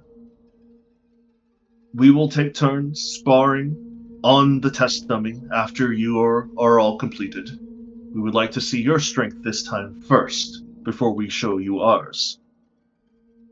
And afterwards, if she is feeling vigorous and willing, and she kind of like looks over at Katya, she will open a cask or two of her finest ale for us. And she kind of like shoulder like checks Katya, and Katya just takes it and she just goes, "Ha! Of course!" Yeah! You cannot do her accent, can you? No, I cannot. I'm not going to attempt it because I have standards. Wait, what? What do you have standards for? You can't do the accent I have Katya have. I will not do Russian accents. What? You cannot do a Russian accent? You cannot Cannot stand do- here and I said, Cannot- yes, we will have. Okay, Brom. Yeah. Okay, bro. Yeah, exactly, right? Fucking hell. Alright, Stalin. Go back.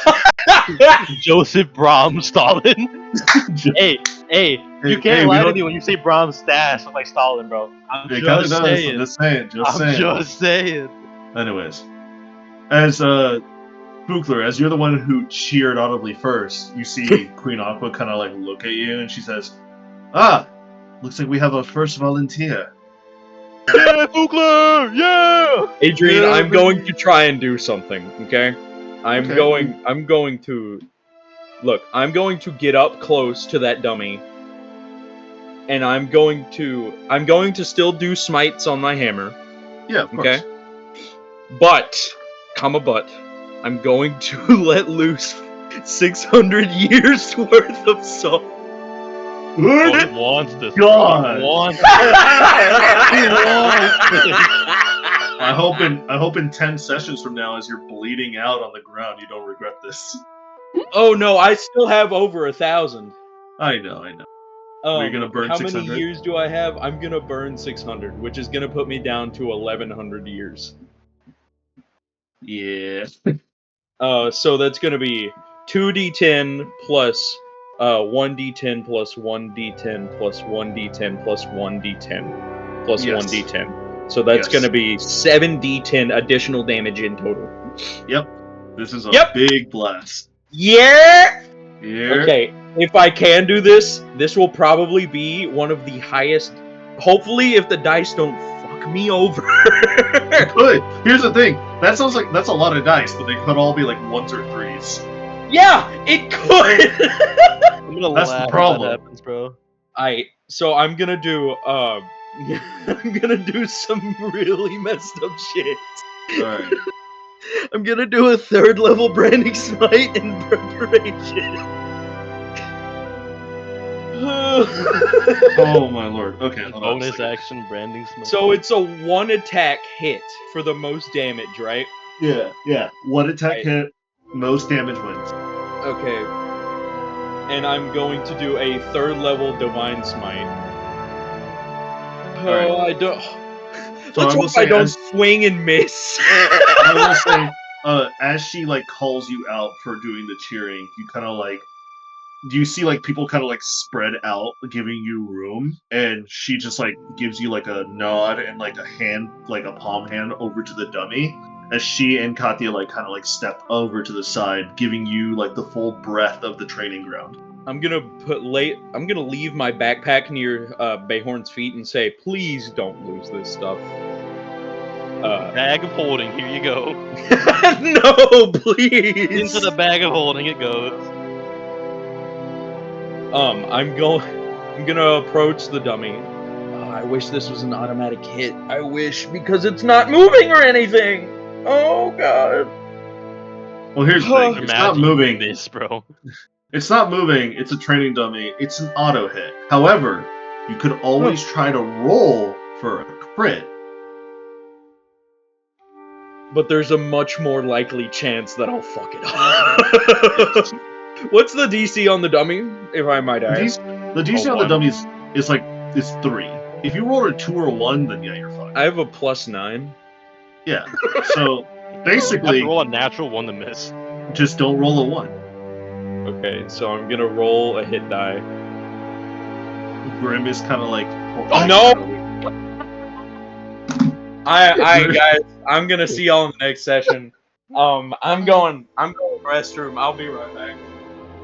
Give him an extra chance, Adrian. For canonically lore accurate reasons, let him hit the damn dummy. Please. Brother. Don't let this be it. Brother. Manipulate There's no time. There's Manipulate no time. shot. He rolled a Guys, natural there's no shot. It's even worse because he's like, yeah. I was like, yeah, you can auto hit, but you can roll to try to crit. But if you roll a 1, you fuck it up. You roll. You won so much. Literally the only thing he needed to not roll. He had a 5% chance of rolling. Wouldn't you have Look, it's- advantage on the dummy? No, it's just I a don't know. pure It's just a pure just auto hit. So there's no advantage. Adrian, I have a question. This is Yeah. I know the answer to it most likely. I'm back. But considering I'm an assassin, can I get an auto crit?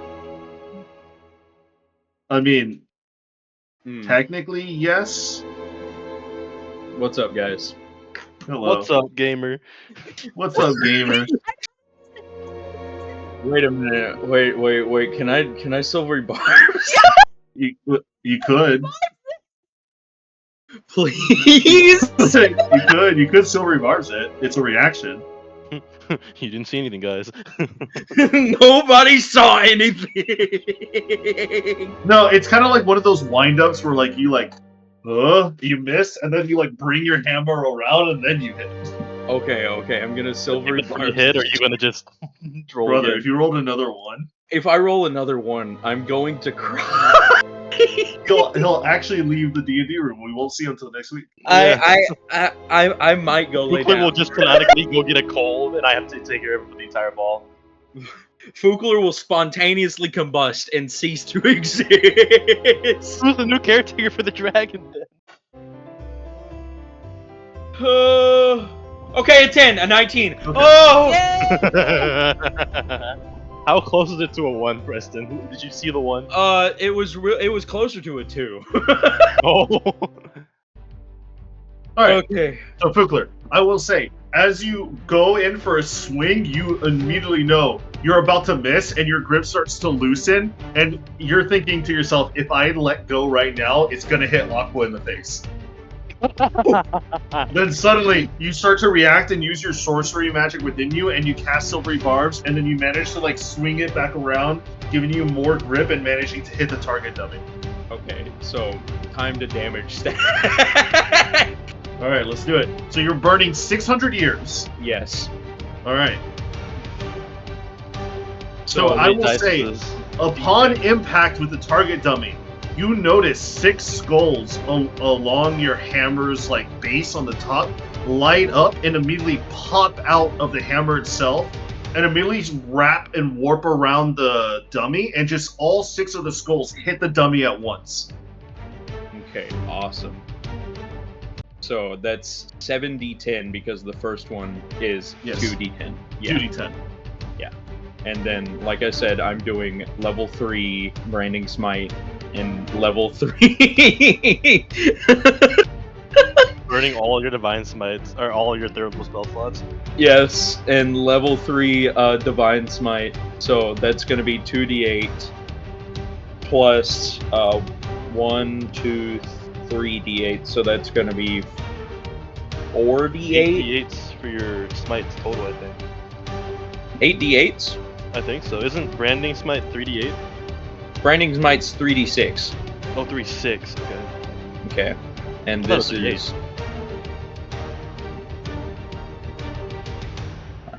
That's... Yeah, that's enough d8s. And then one more d8 for my regular hit. You want to throw Booming Blade in there too? Oh my god, you genius! Yeah, you remember that? Remember Booming Blade? I'm gonna throw another d8 in there.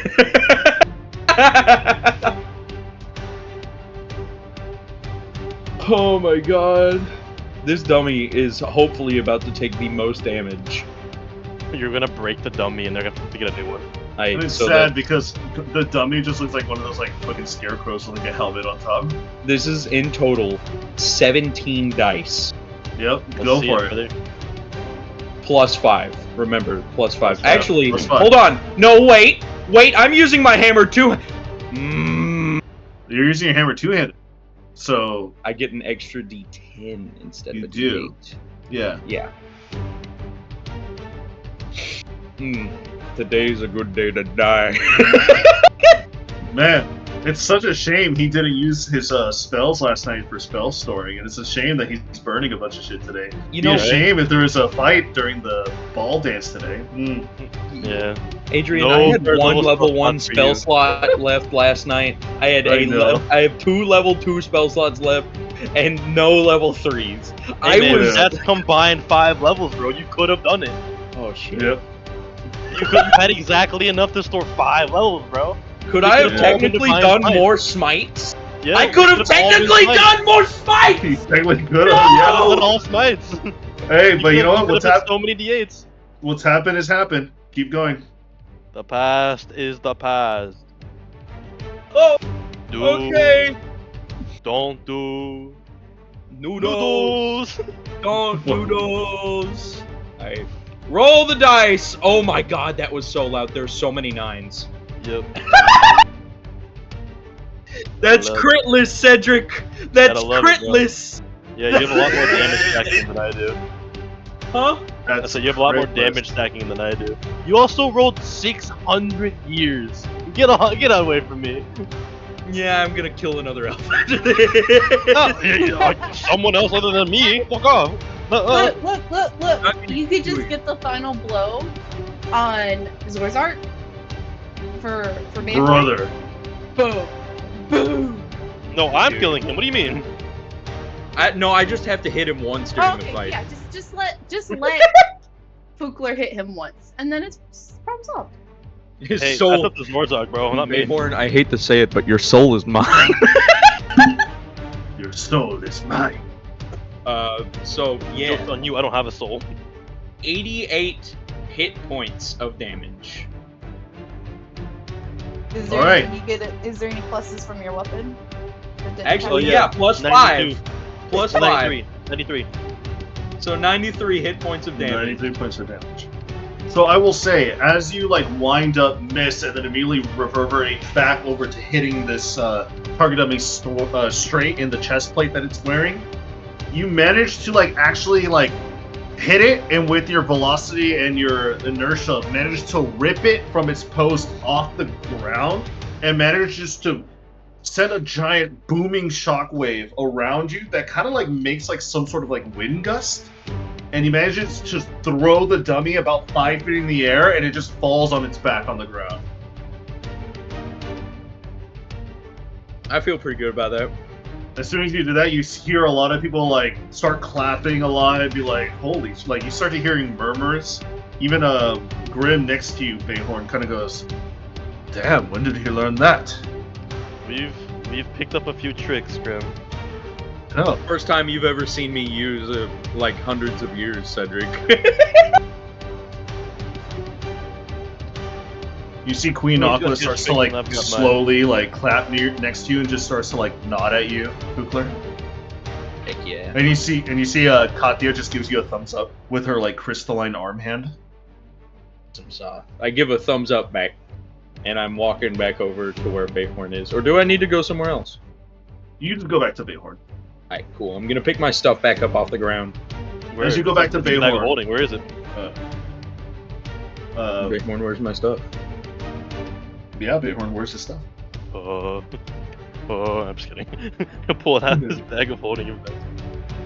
Thank you, buddy. As you start walking back over to Bayhorn, you see Queen Aqua is starting to get some guards to help fix the target dummy again.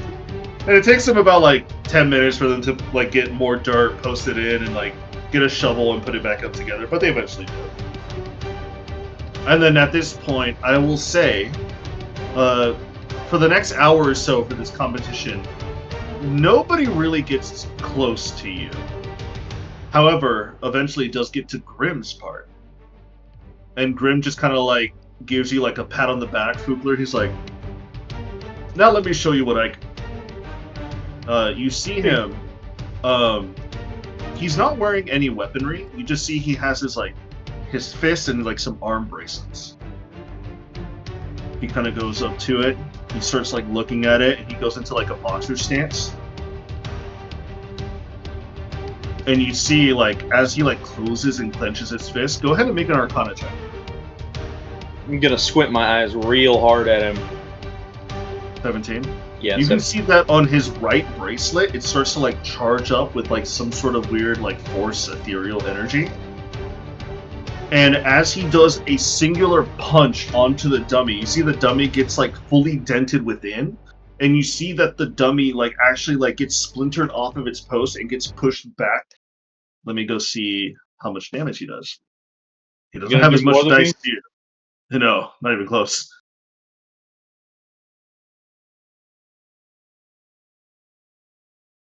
Okay. With one punch, he does There's that. With the added on bracelet force damage.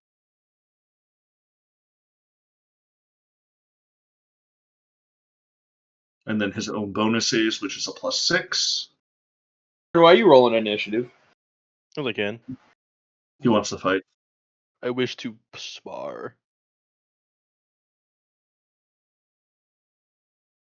You notice that he doesn't fully take the dummy off of its post, just manages to like bend and break the bottom of the dummy enough to where like it's now dislocated, but he doesn't launch it up into the air as much as you did. He only dealt 41 points of damage in a singular punch. I got you. A And lot he of kind of damage looks. in one punch. He kind of like gets up and looks at it, kind of blows on his knuckles and dusts them off. He's like, pretty good. And he kind of like goes back to the crowd. He's like, well, Kugler, looks like you have me beat with that hammer. You want to trade? No, this was a gift. I think I'll hang on to it. I was hoping you'd slip up and say yes. Well, at the very least, I don't see anybody else who could take the prize but you. Just keep on watching. Most of these folk here are barely soldiers or newbie adventurers, not like us. What about you, Bayhorn? Are you going to attempt? He very much so is. Yeah, I'll give it a shot.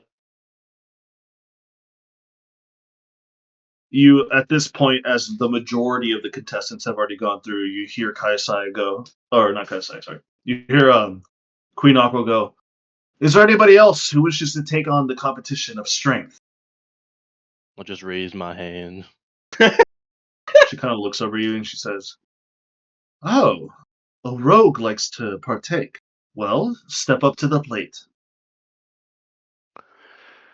Alrighty. I will step right. Well, alright, Adrian. I know this is the Yeah. target dummy. You said I get an auto crit or no? No. So it's an auto hit. However, if you want to roll for a crit on this competition, you have to roll. I'm gonna steady aim myself. All right. I get automatic advantage even if there's no one else around. I'm gonna try and strike it with my lightning serpent in Alright. katana form. All right. So since you did not get a 20, it does not crit. So roll your damage normally. I didn't even roll. That was a stealth thing that I just randomly Oh, rolled. that was stealth. Okay, Yeah, I I thought was that was fucking your around. thing. No, I was Alright. fucking around. I was about to say, Where'd like, how's they he wanna gonna go? +12 to attack? Aww. Oh. Hey, you know what? Oh, Good well. effort. Good effort. Alright, roll Alright, your I'm gonna go damage normally. stack. 1d8 for that, 1d8 for So you have to blade. beat a total of 93. Oh, I'm not going to. I just want to do damage test at this point. The only way I would have beat that shit is with a crit. Was the crit, yeah. Yeah. Even then, it would have If- actually cut close. If I I'd be crit- impressed. Oh my god! It would have been 180 5d6. something damage. Beautiful. Yeah, I don't have nearly enough to stack on that. Simply divine. So, what if I had hold person on the dummy? You can try and get second place though. I don't think I can. Adrian, Adrian. It's wanna not a know. creature. It's a hold creature or hold You person. got 96 to add on to your attack. Yeah, I know.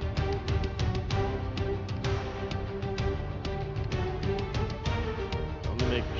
So we don't get like bonus attack, bonus action, right? We just get No, the one. just a straight attack. Right. Let me see.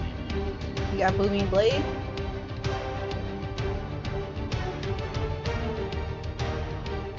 Alright, that is it then. Okay.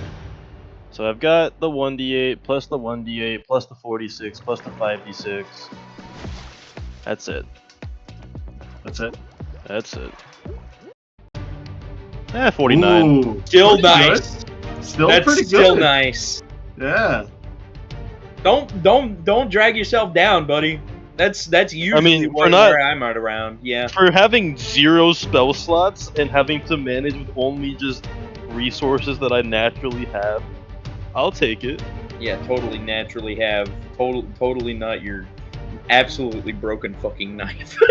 Oh, I'm sorry, Mr. 600 years. Did I hear something? Brother, I have to earn those back by killing people, okay? And I have to feel guilty about it. You sure didn't feel guilty killing my Are you sure about that? simulacrum? Yeah, do you? Do you? Look, your simulacrum. Quit Look, your yapping. Your simulacrum isn't you. I'm gonna be honest. It's literally a copy that lives. Okay? It's not my buddy. Still a So, living creature. debatable. It's living magic, I would better Is put Bubbles towards. living?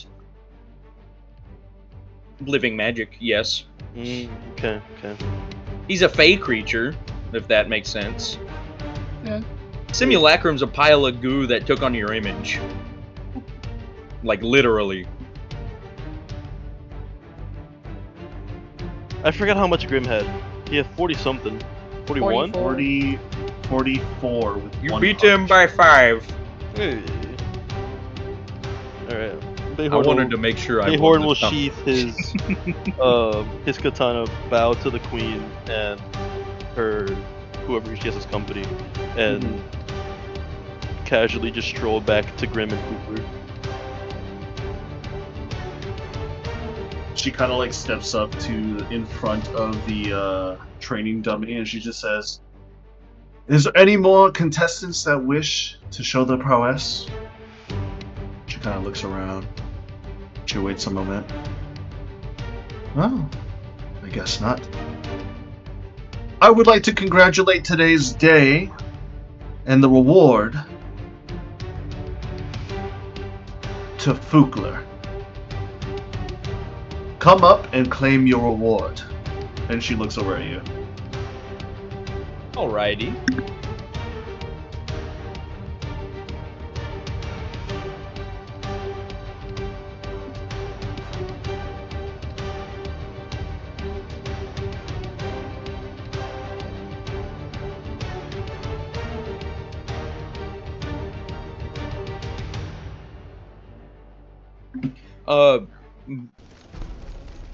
What is the rumored prize, if I might ask? I mean, As you you're kind gonna of get it. as you step up to 1 second. As you stepped over to Aqua, she already has a box in her hand as you get up to. Mm-hmm. Let me go ahead and change the music of the tone real quick. Fucking advertisements, I swear to God. As you step up to her and the box that she has, at this point, the majority of the people behind you already start to scatter and start to leave because if they haven't won, some of them either don't care enough for this mystery gift. Some of them do stay, just like try to get a little peek. Grim obviously stays behind and he's like hanging out with Bayhorn. Did Grim comment on how much damage I can do? Grim did. He looks over. He's like, "Hey, not bad for a scrawny brat like yourself with a sword." Amen. The sword's basically a taser. Oh, what's a taser? And then you start to he starts to question. He's like, "What's a taser?" Bayhorn has Answer the otherworldly questions. flashbacks. Answer the question, Bayhorn. Answer the questions, Bayhorn. Have you seen the people at the table? I have actually once before. I feel like I've everybody seen at them this like point 4 times. only Kaiasai hasn't seen the people at the table. Nah. At this You point, don't get to see them. Fugler, Queen Aqua opens up this box for you. It's not just one gem. It's a set. It's 3 gems. She looks over at you and she says, "I knew you had it in you. I was going to give this as a gift to you anyways, even if you lost. The other gift was just a random gem that's like 1,000 gold pieces worth." Damn! I could kind of. I'm gonna be honest, Queen Aqua. I could kind of use that money a bit tight right now. Don't Accept the Don't gift worry. you're given. I will definitely take this though. So these are very special, very unique. In fact, if you don't mind, I would like to demonstrate one of them for you. Sure. He goes ahead and takes one of the small gems, and it's perfectly transparent. Like you can see right through it. It kind of has like a resemblance of crystalline, but also not in a jagged or edged sense. It's more smooth, more refined, like somebody worked on it for a while. It almost looks like jewelry in a sense.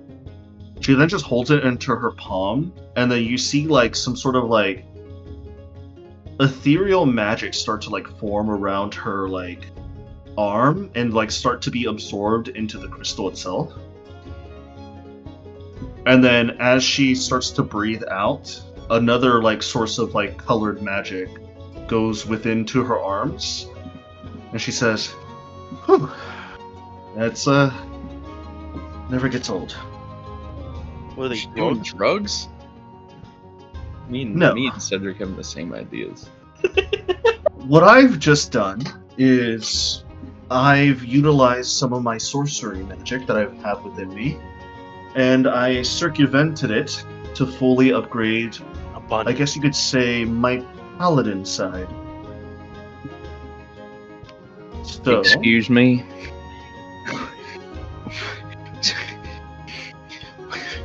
if you wish to stand back a moment.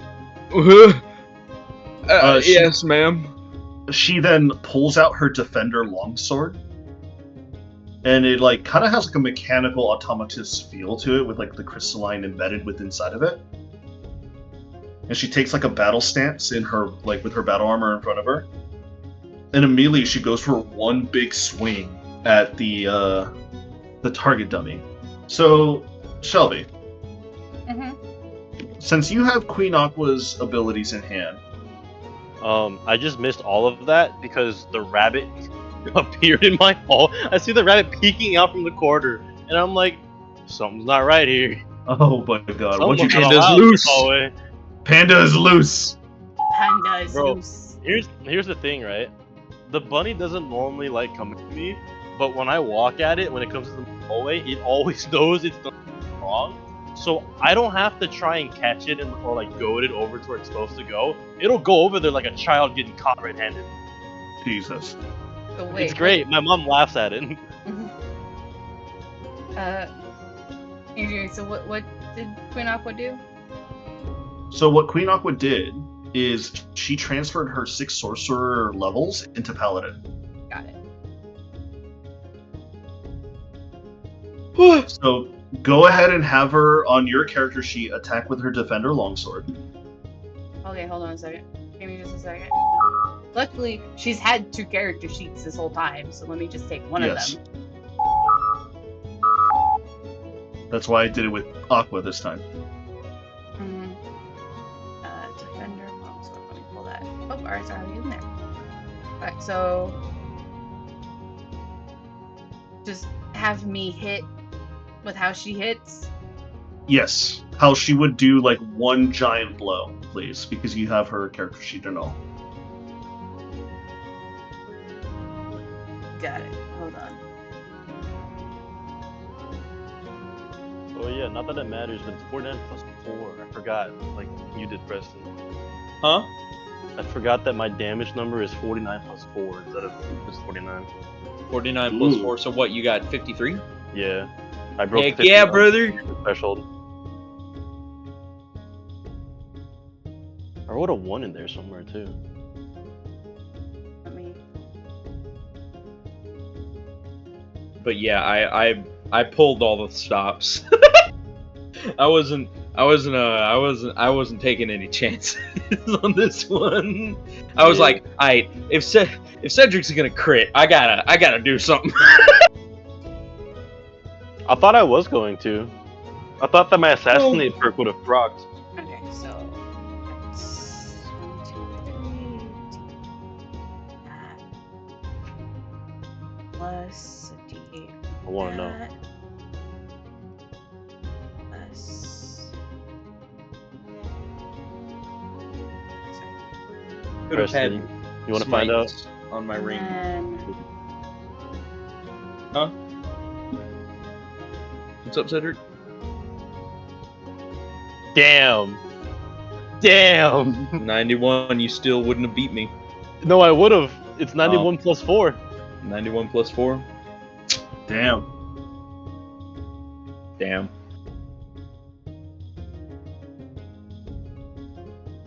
I guess beating up a dummy is different than in real life battle. Yeah. That is true. No, you do more damage than me normally. More It's base. well, here's the thing, right? Yeah. If the fight goes on for long enough, I will always do more damage. Okay. Debatable. How much does your hammer do? How much does my hammer do on the regular? Yeah. It does Does it- 1d10. 1d10. 119 damage with a 5th level banishing smite.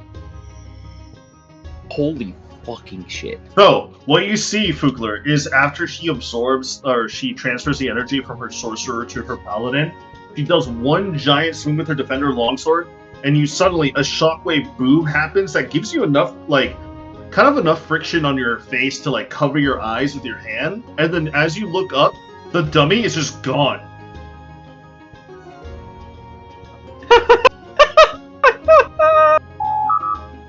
Oh. Wait, What? is he able to transfer like actual like class levels? She kind of like stands up straight and goes, "Hold on, it'll be back in a minute." A minute passes by. What? And then What do you mean? the dummy then suddenly you just hear like some whooshing, and suddenly the dummy falls from the sky and hits itself on the back. Did it go up or around the world? I think it went up after I banished it. Okay. Adrian. That is awesome. But and then she like takes the crystal in her hand, and then she like starts to. You see the colors around her arm, almost in that same Genesis rainbow, but more diluted. Kind of like swirl around her arm, and then she opens the crystal in her palm, and it's just pure white again. It's pure translucent, and she puts it back into the box. What do these do, Adrian? You gotta explain it to me. So these are my own creation. Oh, I call these the crystalline soul gems. They allow you, as a player, for once a day, to transfer over levels to another class. Wait, so you can so he can turn himself theoretically from a paladin to like a barbarian. So what happens is that since Fugler is multi-classed, he can't go more than he's multi-classed extra level. So he can't like take all of his levels and go into like 5 and 4 into something. It always has to be what he hit and what he hit. So it has to be 7 and 2. Or he could just forego that and go all into 1 with 9. oh my god. Oh, There's my- 3 of them though, right? There's 3. I don't know about Sharon said. No. I'm wondering. He said once a day. So then, what did the other 2 do? Probably the Yeah. same thing more than once. The other 2 are for his personal use, or he can give them out to the crew if he wishes. Yes. Wait, they do the same thing? They do the Yes. same thing. Oh, so he can get them 3 times a day then. Yeah.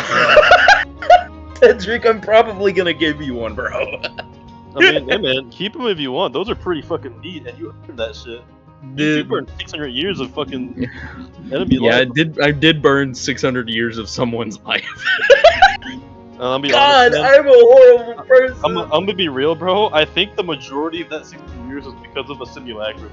You got a Probably. 250,000 years off of each one. You killed 2 Yeah. of them. I did get 500 from like one of them because I got half of their lifespan. Oh, that's She right. She then states, "These are highly experimental. I entrusted these to you and your crew because you've already made the pact with me. I know you're not going to use them for malicious intent. In fact, I feel like they would help you along your journeys. The more flexible you are, the more situations you can take on." This is, I'm gonna Heck. be honest, this is the best gift I could have possibly been given. That's not all, either. Huh? I just wanted to test your mettle to see if you were able to earn these, and you did. Like I said, if you failed, you still would have gotten something. And that something was going to be the eye that you're looking for in the vault. You've already promised me your loyalty, and so I will do so in kind.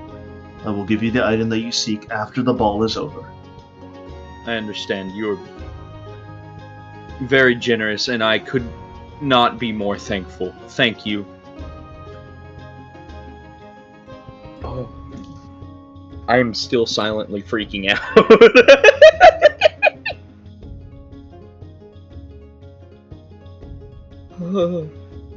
That's just Who- Aqua's hit. You haven't seen Katya hit yet. What, is Katya actually gonna skip it across the ocean? Like, good lord. Banishing Smite, that Banishing Smite is got a nice ring to it, I'm gonna be honest.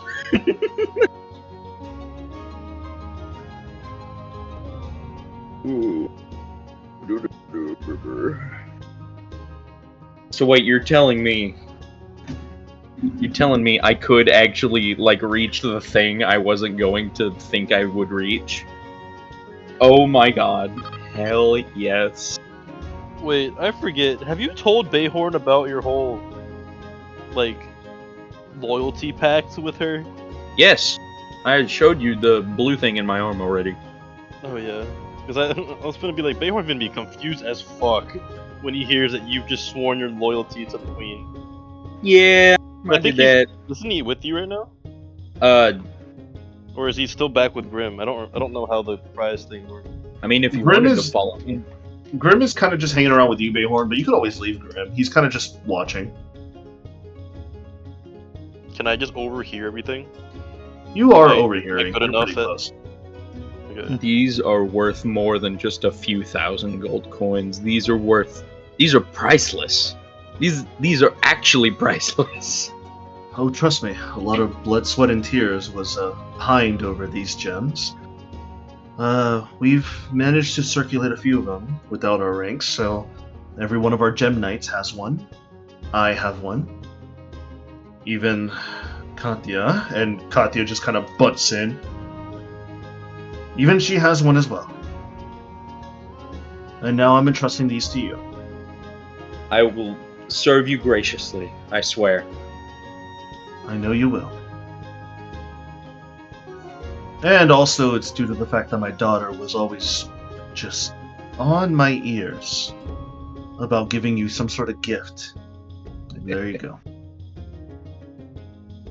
I'll Of make sure to course, this treasure isn't- these. This isn't just meant for you as well. You could always share them with your companions. I plan on doing so, though. I hope no one gets offended on my crew. But that's a personal matter I need to sort out. Very well. These will serve us greatly. Thank you. Katya, would you like to take a grander at the training dummy? And you just hear Katya just like grunt a little bit and kind of go like, "Yes, I'm ready to go." And you see her kind of like flex her arm like around, like she's about to like punch something, but you see her arm suddenly just transforms over into like this like ruby-like crystalline great axe that she holds in one hand that's kind of like dragging behind her. It's that heavy. You might want to take a step back, Kukler. And she kind of, like, Aqua kind of puts her hands on your shoulders and starts dragging you over. I will follow where she's trying to pull me. She pulls you over to Bayhorn. Hey, buddy, I got something I'm probably going to share with you later.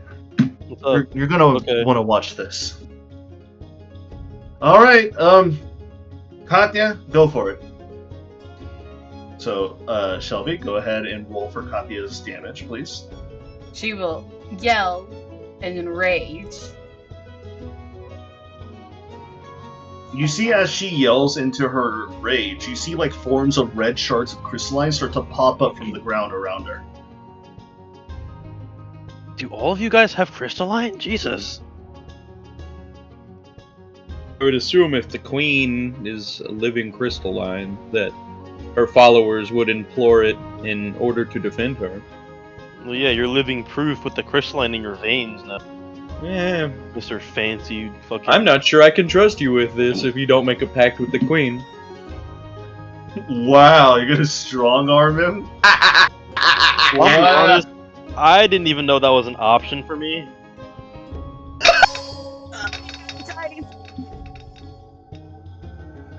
You should ask her. Well, isn't the queen next to you? Actually, she's yeah. standing next to her. At this So point, wouldn't the Grim's queen kind have of like. overheard that? 125. Good Ooh. lord. Good So you lord. see- And she I'm does dead the over and special over. thing.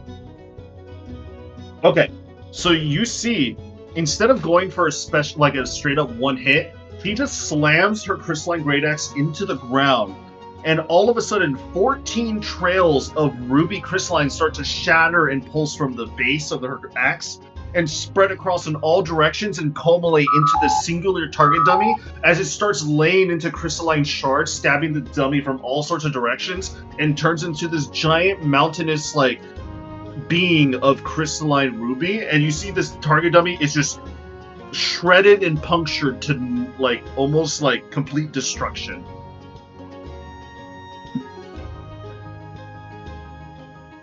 Remind me Damn. to not get on anyone's bad side here.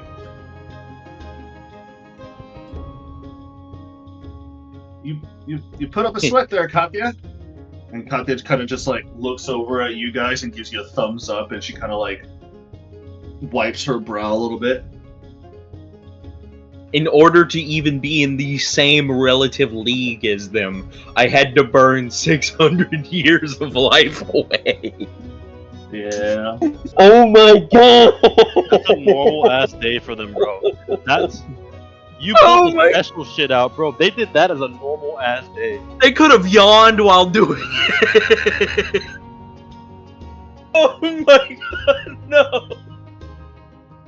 You just see Katya kind of walk up to all of you guys, crystalline great axe in hand, and like her arm is still pulsating in the ruby crystals as well. Ah, it was nothing. All in a day's work. That is so cool. You So- both are so cool, I'm gonna be honest. She kind of like bends down a little bit to like meet your eye level, Fugler. You drink? Yes. Drink? Perfect. If only You want- Kyrian was here, he would outdrink us all. You want? No, you wouldn't. Do you wish to Yeah, you're right. pregame?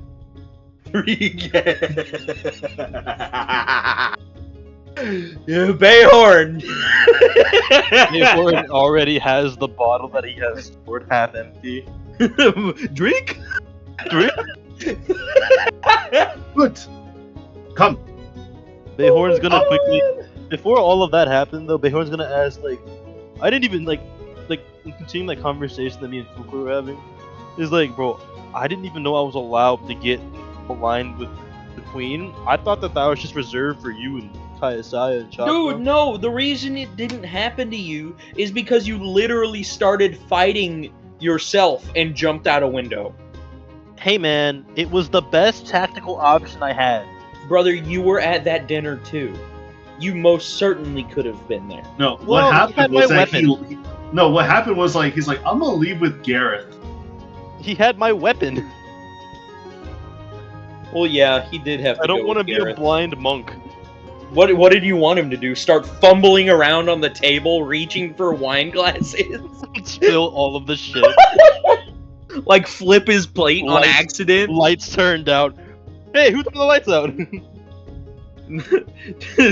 Tip over the candle stand and start a fire? Like, what did you want him to do, Adrian? Accidentally cast shocking grasp on the table. Oops. Like, yeah, he had to go with him because he couldn't have his weapon in the dining hall. Otherwise, he would have been just, like, I just chilled. actually, he would have gone hungry, and if the queen did ask him, he would have faced the wrong way. Bro, I would have looked down somehow. Oh, I didn't know you were down there, Your Highness.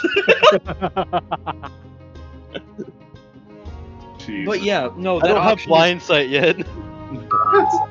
No, I do get that. You do? Oh, shit. Yeah. Here's the thing, right?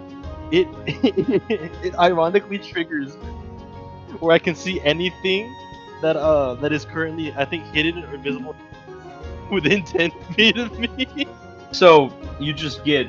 The Reg- second I lose my dagger, I see 10 feet in a radius around me. So I'm not blind. But you're definitely not at an advantage. I can, if somebody were to come at me in melee, I could see. But... Yeah. Queen Aqua. Yes, Hello. Fukler. Wait, are we doing this now, Fukler? Yes. Fukler? Would the option be available if my friend Bayhorn wished to make a pact with you? Well, the option is available. However, does he have the loyalty to do so? I'm gonna be honest. I don't think this man could betray a fly. Your Highness, the only thing I have to do besides anything else that my captain or anybody else could have for me is to settle my, say, grievances with this other me that caused such an incident. The once only years ulterior motives he has is settling basically his twin dispute that he's Yeah. having. And cheese, I do love cheese. Yeah, you can bribe him with cheese, probably. He's already loaded. Like, he has enough gold for probably someone who wanted to live comfortably for at least a couple months. I'd still need a job, but I Yeah. have gold for now. So, there's a very low chance of him ever, like, getting on your bad side. I'm loyal to Fukler here, and it will kind of lightly shake Fukler's shoulders and my crew. And if my crew is already sworn loyalty to you, then see why I shouldn't. He kind of like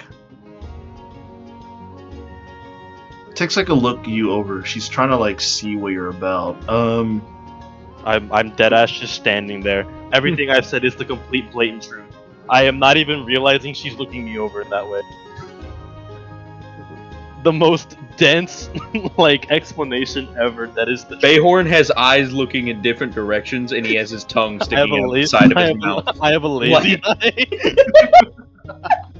It's canon. Well, It's like I've said with your crew members, your captain, and also Fukler here, at the current moment you have nothing that I need and nothing that I want. However, sometime during the future that might change.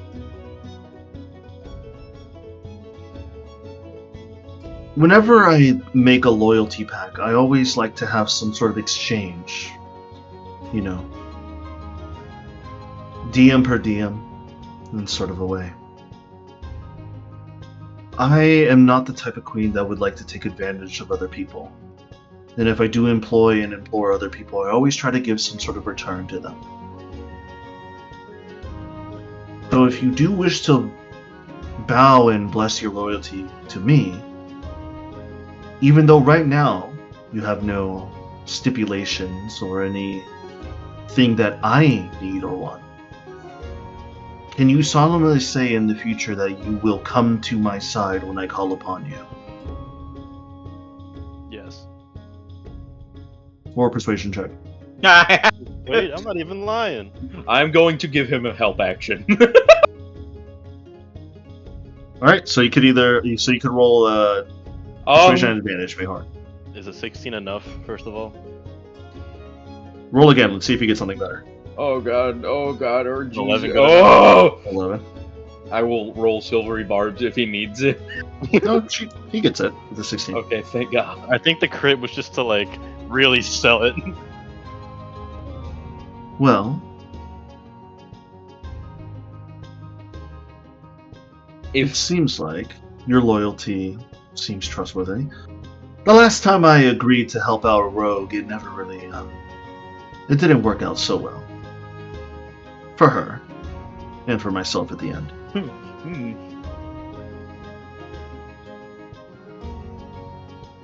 Hold out your arm, Bayhorn.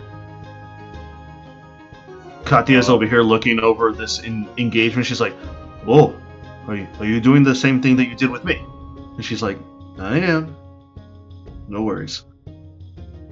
Bayhorn will cautiously but inquisitively hold out his hand, his right arm. As you hold out your right arm, she kind of looks over your arm and she just grasps the end of your forearm, and you also instinctively grab her forearm as well. Her forearm is purely crystalline. There's no muscle or skin on it. She's not hiding it at all. She then digs her fingers into your arm, making those puncture marks, and slowly you start to see some of her aquamarine blood, or her essence in a sense, start to stream into your arm. It kind of burns a little bit, but eventually it manages to cools out, and after she lets go, after 10 seconds or so, what's done is done. Bayhorn, you are now loyal to the crown. I hope that you make it to the future, wherever you may be and wherever you may do, and I hope you are ready for when you are called. Bayhorn will give a small bow in acknowledgement. Anyways, Katya, did you forget to put on your circlet today? And she kind of looks around. She's like, "Oh, yes, sorry." And she puts on a circlet. Shelby, can you now voice for smart Katya for me? Smart Katya. Smart Katya still sounds Russian, but she actually talks with actual large, big words. She kind of leans into your ear, Fukler, and she's like, "Katya found that circlet a long time ago. It makes her smarter. She likes to keep it on. Wait. Sometimes she forgets, though." What, in A the circlet literal of sense? intelligence. No, I know it adds to her The intelligence, but secret increases my intelligence levels to that akin to known wizards and artificers. Fukler is now jaw on the floor. When I take this circlet off, it is I take a break from thinking. God, I wish it was that easy. God, I wish it was that Oh, easy. for real though, That bro. easy.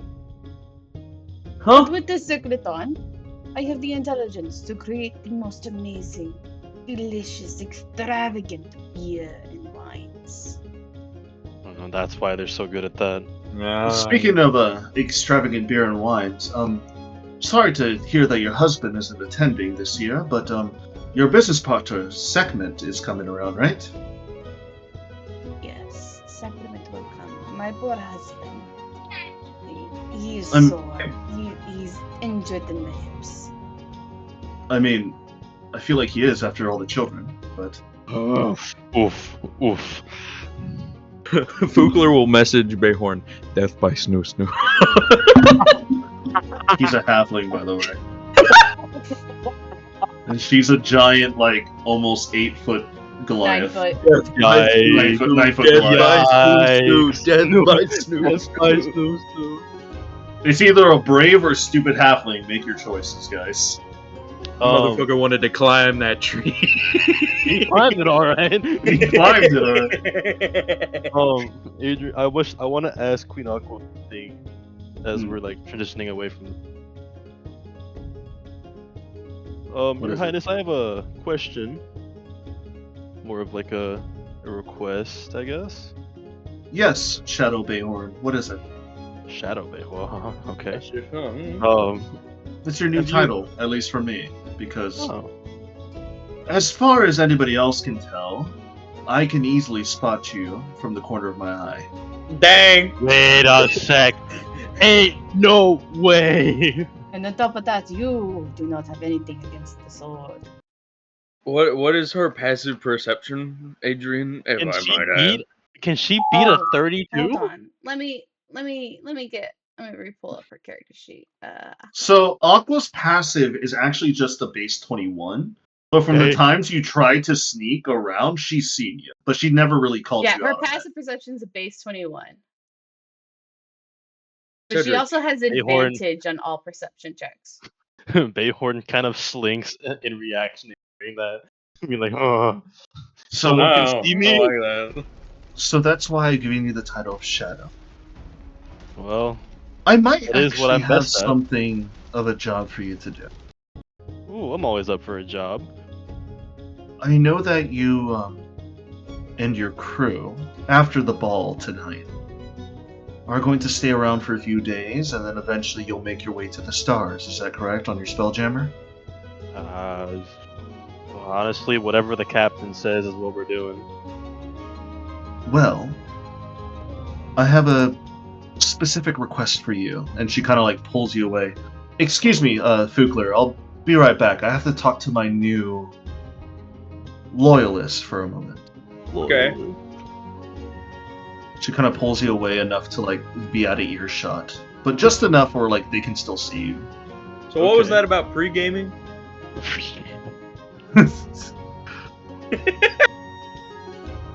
Aqua kind of like looks at you and like puts a hand on your shoulder. When you leave to the Astral Sea, I have some suspicions about those amongst my ranks who I also call shadows. And it's less of a suspicion and more of a intuition that, yes, as much as they are here to help me, they are also here to spy on me.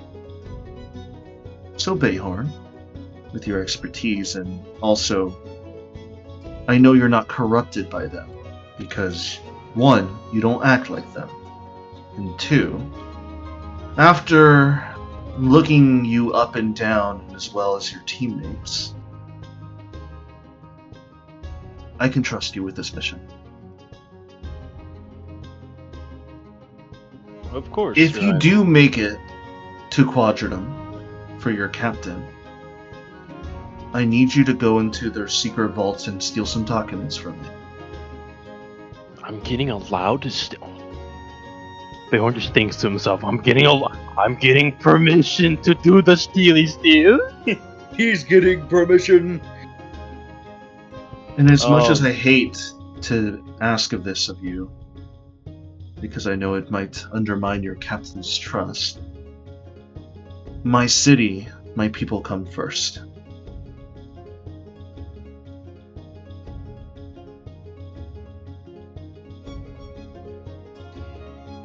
And What it seems like documents should you have me steal?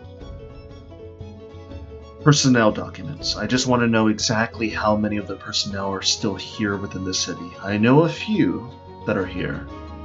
Some of those astral elves, as cunning as they are, thankfully, do leave behind some tracks. Not a lot, but it's some.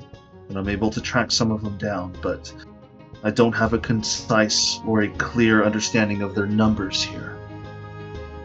And that's where you come into the picture. If you don't make it to Quadranum, it's not your fault. I know you have other places and other adventures to go to. But if you do somehow make it there, if you manage to see in the documents the amount of personnel that they have here in Erisire, at the very least in Bafford, and tell me some of those names, you can send me a message spell, because you're still within the range of the moon of Quadranum, and within Erisire's ethereal orbit and energy conclave, to send me one. Of course, Your Highness. Would you happen to know if they have any kind of security measures in place? Any information on how I should be evading would be of very much help. I don't know very much, however, the times that I've been there, I have noticed that they have eyes everywhere, both magical and physical. It'll probably be one of the hardest jobs that you've ever taken on. But after seeing what you have done, and after getting some intuition on you and your captain and your partner over there, I feel like you could do a fine, well job.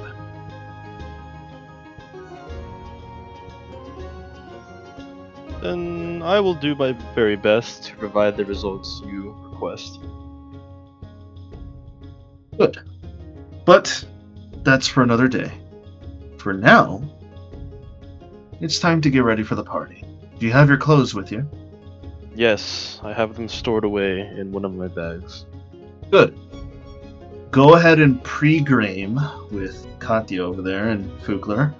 I need to go make sure Pyra is all set up, and we will meet you downstairs. Wait in the guest area for us, please. Afterwards, I'll leave Pyra with Fugler, her guard for tonight. And I will see you in the ballroom. Along with your captain and the commander, Chakna, I believe. I hope they'll make it soon. Yes, they should be arriving anytime now, I believe. Good. I'll see you later, Shadow. As you wish, my queen. She then kind of like sits up, goes over to Katya and says, Katya, please do not pregame too hard. You know what happened last year. Please bring our guests over to the guest room and give them your finest drinks. Have them change and be ready for the ball. The dance or the party will officially start within 3 to 4 hours, but as she looks around and looks at like balloons and lanterns already starting to float up into the city sky, it seems like people and the citizens have already started early. I'll catch you later. And then she starts leaving. Bayhorn, eventually you make your way over to Fugler and Katya then drags you along into the guest room, and in the guest room there's like, on the far edge line, there's like casks of ale and like wine and like bottles about, like ready to be corked opened and drunk for the rest of the night. Let's go! Come, drink. I have brought my most finest newest creation for my ale. I worked very closely with the flavor for it, with the needle. Oh, it's gonna be good as hell then. This is gonna be good as hell. As you guys start to buckle in and start to pregame, Kayasaya and Chakna are on their way over to the castle gates. With Finnegan and Tiana? With Finnegan and Tiana in tow. I will say that today's episode ends right here, and we will start tomorrow with the castle, or well, next time, not tomorrow. Sorry. Unless we do play that. Unless. I thought Monday was the only day Shelby couldn't do D&D. well, I got work, so I actually yeah, I thought she like had to go to it's like, Tuesday. Yeah, Tuesday. Yeah, she had to go to work early on Tuesdays. Anyways, we'll pick this up next episode with finally starting the party and the ball After at the like castle. a month and a half. Fucking fun. Right? Fucking finally. I love long D&D. It's great. Congratulations to Fugler for getting these soul gems. Yeah, baby! So, Preston, I will add the soul gems later. I will fully write them out and have an easy description for you to hold on to. You are a G and a half. Bayhorn is now a shadow of the queen. That's what I'm best at. Oh, does my 29 beat her perception? I want to know, just for shits and giggles. I mean, before I go to use the bathroom, because I have to. Does Bayhorn just throw up a peace sign and disappear? Like that one meme? Yup. Yeah, it beats it. Nice. But we will start next week. Next episode's off with that, with the arrival of Captain Kayasaya in tow, with Tiana Breen, Chakna, and Finnegan. And Bubbles. And Bubbles. Bubbles better be wearing that bow tie. He's in a good mood. But anyways, I'm gonna use the bathroom. Alright. I'm gonna go finally get some food. I'm also gonna go get some food, so I'm gonna log off for a bit, so if I don't see you guys, have a good night. If I do, I'll see you guys later.